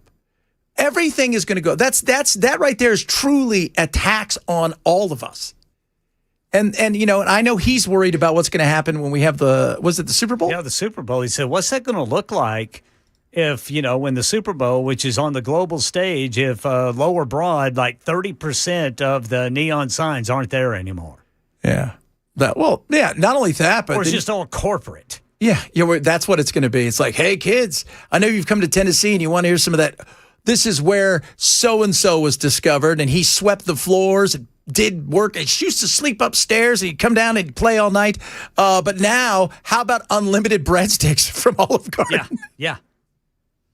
Oh, how does Marcia feel about this? I wonder. I don't know. I wonder. But I bet she's talking to a lot of Tennesseans about it. Every day. This is a Tennessean who's got quite, he's got a pretty big following. And this is what he has to say about, and he's a hardcore GOP guy. I have been a Republican. Well, I've been an America First conservative my entire life. I got bamboozled, for 10 years with MAGA. But other than that, I've voted red since I was able to vote. Voted for the Trumpstein 3 times. Voted for Babylon Burchett 3. Hell, I even voted for him before he was in Congress. Then one of my friends he won the Senate whenever we campaigned back for 2024. Anyways, this is going to be my first year that I'm going to turn my back on my party because Marsha Blackburn took money from Big Pharma for opioids, caused a huge opioid epidemic in Tennessee, and she's one of the reasons for that, and she just won tonight. She also 100% supports data centers. She also accepts money from that small country's PAC that none of us should like if we're America First. So I'm going to say all, and I'm going to knock, if I have to, I'm going to knock every door in Tennessee and vote for Jerry Green because I do like a lot of her policies, but where I was MAGA for so long, I tried to ask, talk to her. She even messaged me back on Instagram on here, and I sent her email, but then I got involved, like talking to the local people just to hear her views. You know what I'm saying? Like I want to hear all of them out because I'm person over party. I'm America First and policies over party. Fuck that. Especially now. I didn't used to be. I'd vote for a dog as a Republican over a Democrat, but now no. Seeing how it actually goes. But she's from the outside. She's not a career politician. So what I'm going to do, like I said, I'll knock every door in Tennessee to not have Marsha Blackburn as our governor because she's like a mini Trump, a female version of Trump for Tennessee, and that is not what we need. And that guy's got about 100,000 followers, give or take, and vast majority of them here in Tennessee. Several people that have reached out to me said they feel the exact same way, that they're not thrilled by. She's not moving the needle. She's not. Well, and the entire situation just smacks of, here's your choice. Wait a minute. Don't I get to look at the people out there? No, here's your choice. This guy's not well, how's he not a Republican? If you voted Republican your entire life and you feel like you've been let down by your party and that this is what you've got, is it only the R on the name? Could anybody just run as a Republican and get in and do whatever they want, but as long as they're wearing a red shirt, you're fine? Well, according to Star Trek, that red shirt's not too safe. What's the red? Did you get killed if you wore the red shirt? Yeah. Well, that's a Richard move. But just her whole entitlement attitude, too, about the position itself. Lady, I don't owe you my vote at all. No. No, it is, that's true. You're a horrible senator. I have no reason to believe, and if there is some reason, please pass it along to me, but I have no reason to believe she's going to be a good governor. Yeah. What a ridiculous video. He's stupid. How's he stupid? He laid out Most of you have no idea what Jerry Green's anything. You just hear D, right? You just think, oh, that's it. It's like that's all you hear. But a lot of you are chiming in going, you know what? I'm interested. I'm interested in what she's got to say. I think we should hear everybody. I know there's an independent out there. We're going to get him on too, because I think it's important that we have everybody on and go from there. And I hope that Marcia debates. I do. I don't think she will. And she's not. Here's the thing. She's not moving the needle. She's not going to excite people. And do I think that Jerry's going to win? I think she can make it interesting. I don't know if she's going to win, but I think she can make it interesting. We're going to find out how interesting she can make it. There's no doubt about that. And a lot of it also depends on, many of the things. The property tax, all this kind of stuff. But the grocery tax, perfect. She wants to repeal it. Like a lot of people do. Every dollar counts, especially nowadays. What about the, what was the other thing? Monty Fritz wanted to repeal it. Yeah, he did. But the opioid things is a big deal, especially when you talk about weeds. You got that, by the way, that lady, well, I went and signed her, what was it, her change.org yesterday, the poor Army vet, and she emailed me from it, because, she took a lot of money from Big Pharma. That's why they called Pharma Mama or whatever. It's insane. To be worried about weed. We got all of these drugs that are out there, and everybody's worried about the weed. Good God. No, I think you should listen to what everybody has to say. And if you're only going into something blind, saying, I don't care what the other side thinks. This is my team, and I've chosen my team forever, and that's it. You know what? That's how they get you. If you're not going to hold them responsible to follow through with some of their, regardless, Democrat, Republican, Independent, right? If you don't hold them responsible, we're going to continue to get the same thing over and over and over again. And nobody wants that, right? Remember, don't fall in love with a politician. Fall in like with a politician. Make them earn, just like Bell said about his dating life. Do not trust any of them. Make it earn it. Is that what he said? Thereabouts, yeah. See? Call it even. Something like that. Hey, tomorrow's One Hit Wonder Wednesday. Bell is currently the champion of the world. Oh, I've already got mine, boys, and I'm winning. I guarantee it. I'm going to guarantee that I'm not going to win, but I will tell you this. My song will be the funnest. I promise you that. My song will be, and yes, if you're thinking, Chad, is it about the devil? A lot of you guys worried about our souls. You have nothing. Ken lost his. How old are you, Ken, when you got sent to hell by that preacher? I was 16. 16. So that's what, 20 years ago? Yeah, that was about 13 years ago. 13 years ago when he was already there. And Bell didn't even have a soul. And I'm ginger, so I definitely didn't have a soul. It's happening. So you know what? My song's going to win tomorrow. Bell thinks he's going to win again. One of us is going to stop him tomorrow. Probably not me.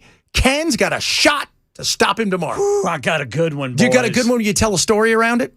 I will tell you, absolutely. I got a story to tell around it. Ooh, I love And everybody's going to recognize it, too, and it's going to take you back to a better time. Oh, a better time. That's what I'm talking about. Mine's going to take you back to a different time as well.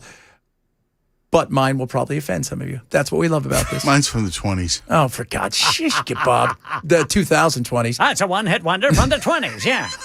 You know what, though? We're in the 20s.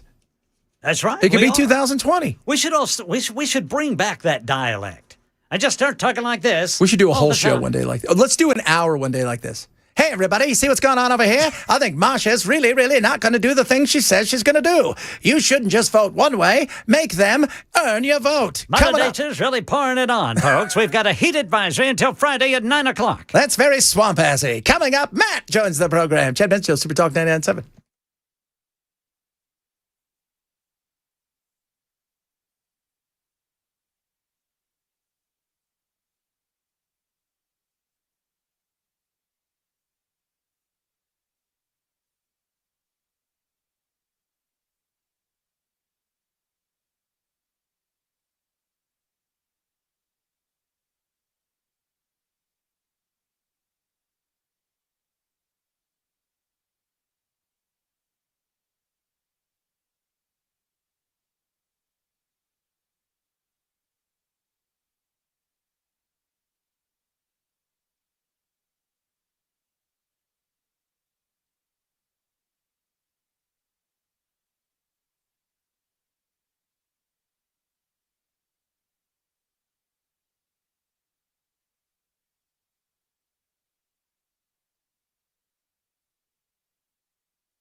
Wrapping it up on a Tuesday, a glorious Tuesday. 6 days away to Monday. So I missed the what do we call it? Hot takes. Hot takes. I missed the hot takes. Bell, we called today. Don't tell me who did the hot takes, and I'll guess whose hot take it was. Okay. One was phone etiquette. We need to work on it again because nobody wants to hear your speaker phone. Okay. The other one feels is very much like Bell. Well, no, you haven't heard them all, though. Okay, that's true. That's the fair. other one was somebody can't remember names. Doesn't matter when they met you and how long it's been. The minute you walk out of the room, probably going to forget the name. And the third one boy, that sounds like Bell, too. And it doesn't matter anymore anyway. Yeah. And the third one, this is maybe the most important one, is women suck until they show you they don't suck. Ding, ding, ding. There you go. Ding, ding, ding. All three could have been Bell, but we know which one was Bell's. Well, I mean, yes, Bell likes to bitch. I mean, I guess that's the moral of the story. Matt Murphy knows my personality pretty well. Yes. So, yeah, I'll go with Bell. The question is, okay, your phone etiquette then, right? Yes. Your phone etiquette. Very good. So I never use – here's the thing. But I feel like I engage in proper etiquette. I never put my phone up to my face. I hate putting my phone up to my face. I hate the way it feels against my face. I don't like any of it. So I always – if I'm talking to you on my cell phone, I'm on speakerphone. But I don't do that in front of other people. If I answer it, I'll say, "Hey, I need to call you back," and I'll go somewhere where there are that's the part. Not Matt has the single best phone etiquette of all because he made sure that people were in a club to see a Georgia game against Jacksonville got to see it on his phone. Oh, that's true. That's a good phone. Do you know the story? No. What is that? Before they moved to, I guess every college team in a big city like Nashville, they have their own bar during football season, and so the alumni associations of a given town will find a bar and say, hey, if we can be the Georgia bar, if you'll be the Georgia bar every Saturday during the fall, we'll guarantee you a lot of people and you'll sell a lot of alcohol. Blah blah blah. And so bars around town do that for all of the SEC schools and many many others. Well, the Valentine on Lower Broad for a few years was the bar, the Georgia Bulldog bar. And so we'd go down there and watch the game. Well, we took but you were there, weren't you, Bell? Were you there? Or yeah, you had invited me and I went and hung with you. Yeah, so Bell and I went down, and our buddy who's a Florida Gator fan, we're watching the cocktail party, and it's Florida, Georgia. And all of their TVs went out. Like, at the beginning of the game, all of and that's fine. Yeah. I understand that crap happens, but there's no announcement. There's no, hey, we're working on it or anything. So I take my phone and pull up YouTube TV on my phone, and I'm casting the phone. I'm casting the game on my phone, but I couldn't get it to cast TVs. So I'm standing on a riser holding it up, and there's a crowd of about 50 people standing around watching the football game on my phone. That's phone etiquette that matters, people. That's right, baby. What are you talking about today? We're talking a little to downtown. We're going to speak with Courtney Johnston of the Metro City Council about no turning on red. No turning left, straight, forward, backwards. Just park your car and get out. That's exactly right. We're no longer going to allow cars in downtown Lower Broad. And then Jack Johnson's going to talk to us about flock cameras, if I am able to speak. There you go. I might be having a seizure. Well, if you do, great. If you don't, God bless you. We'll do it again tomorrow later.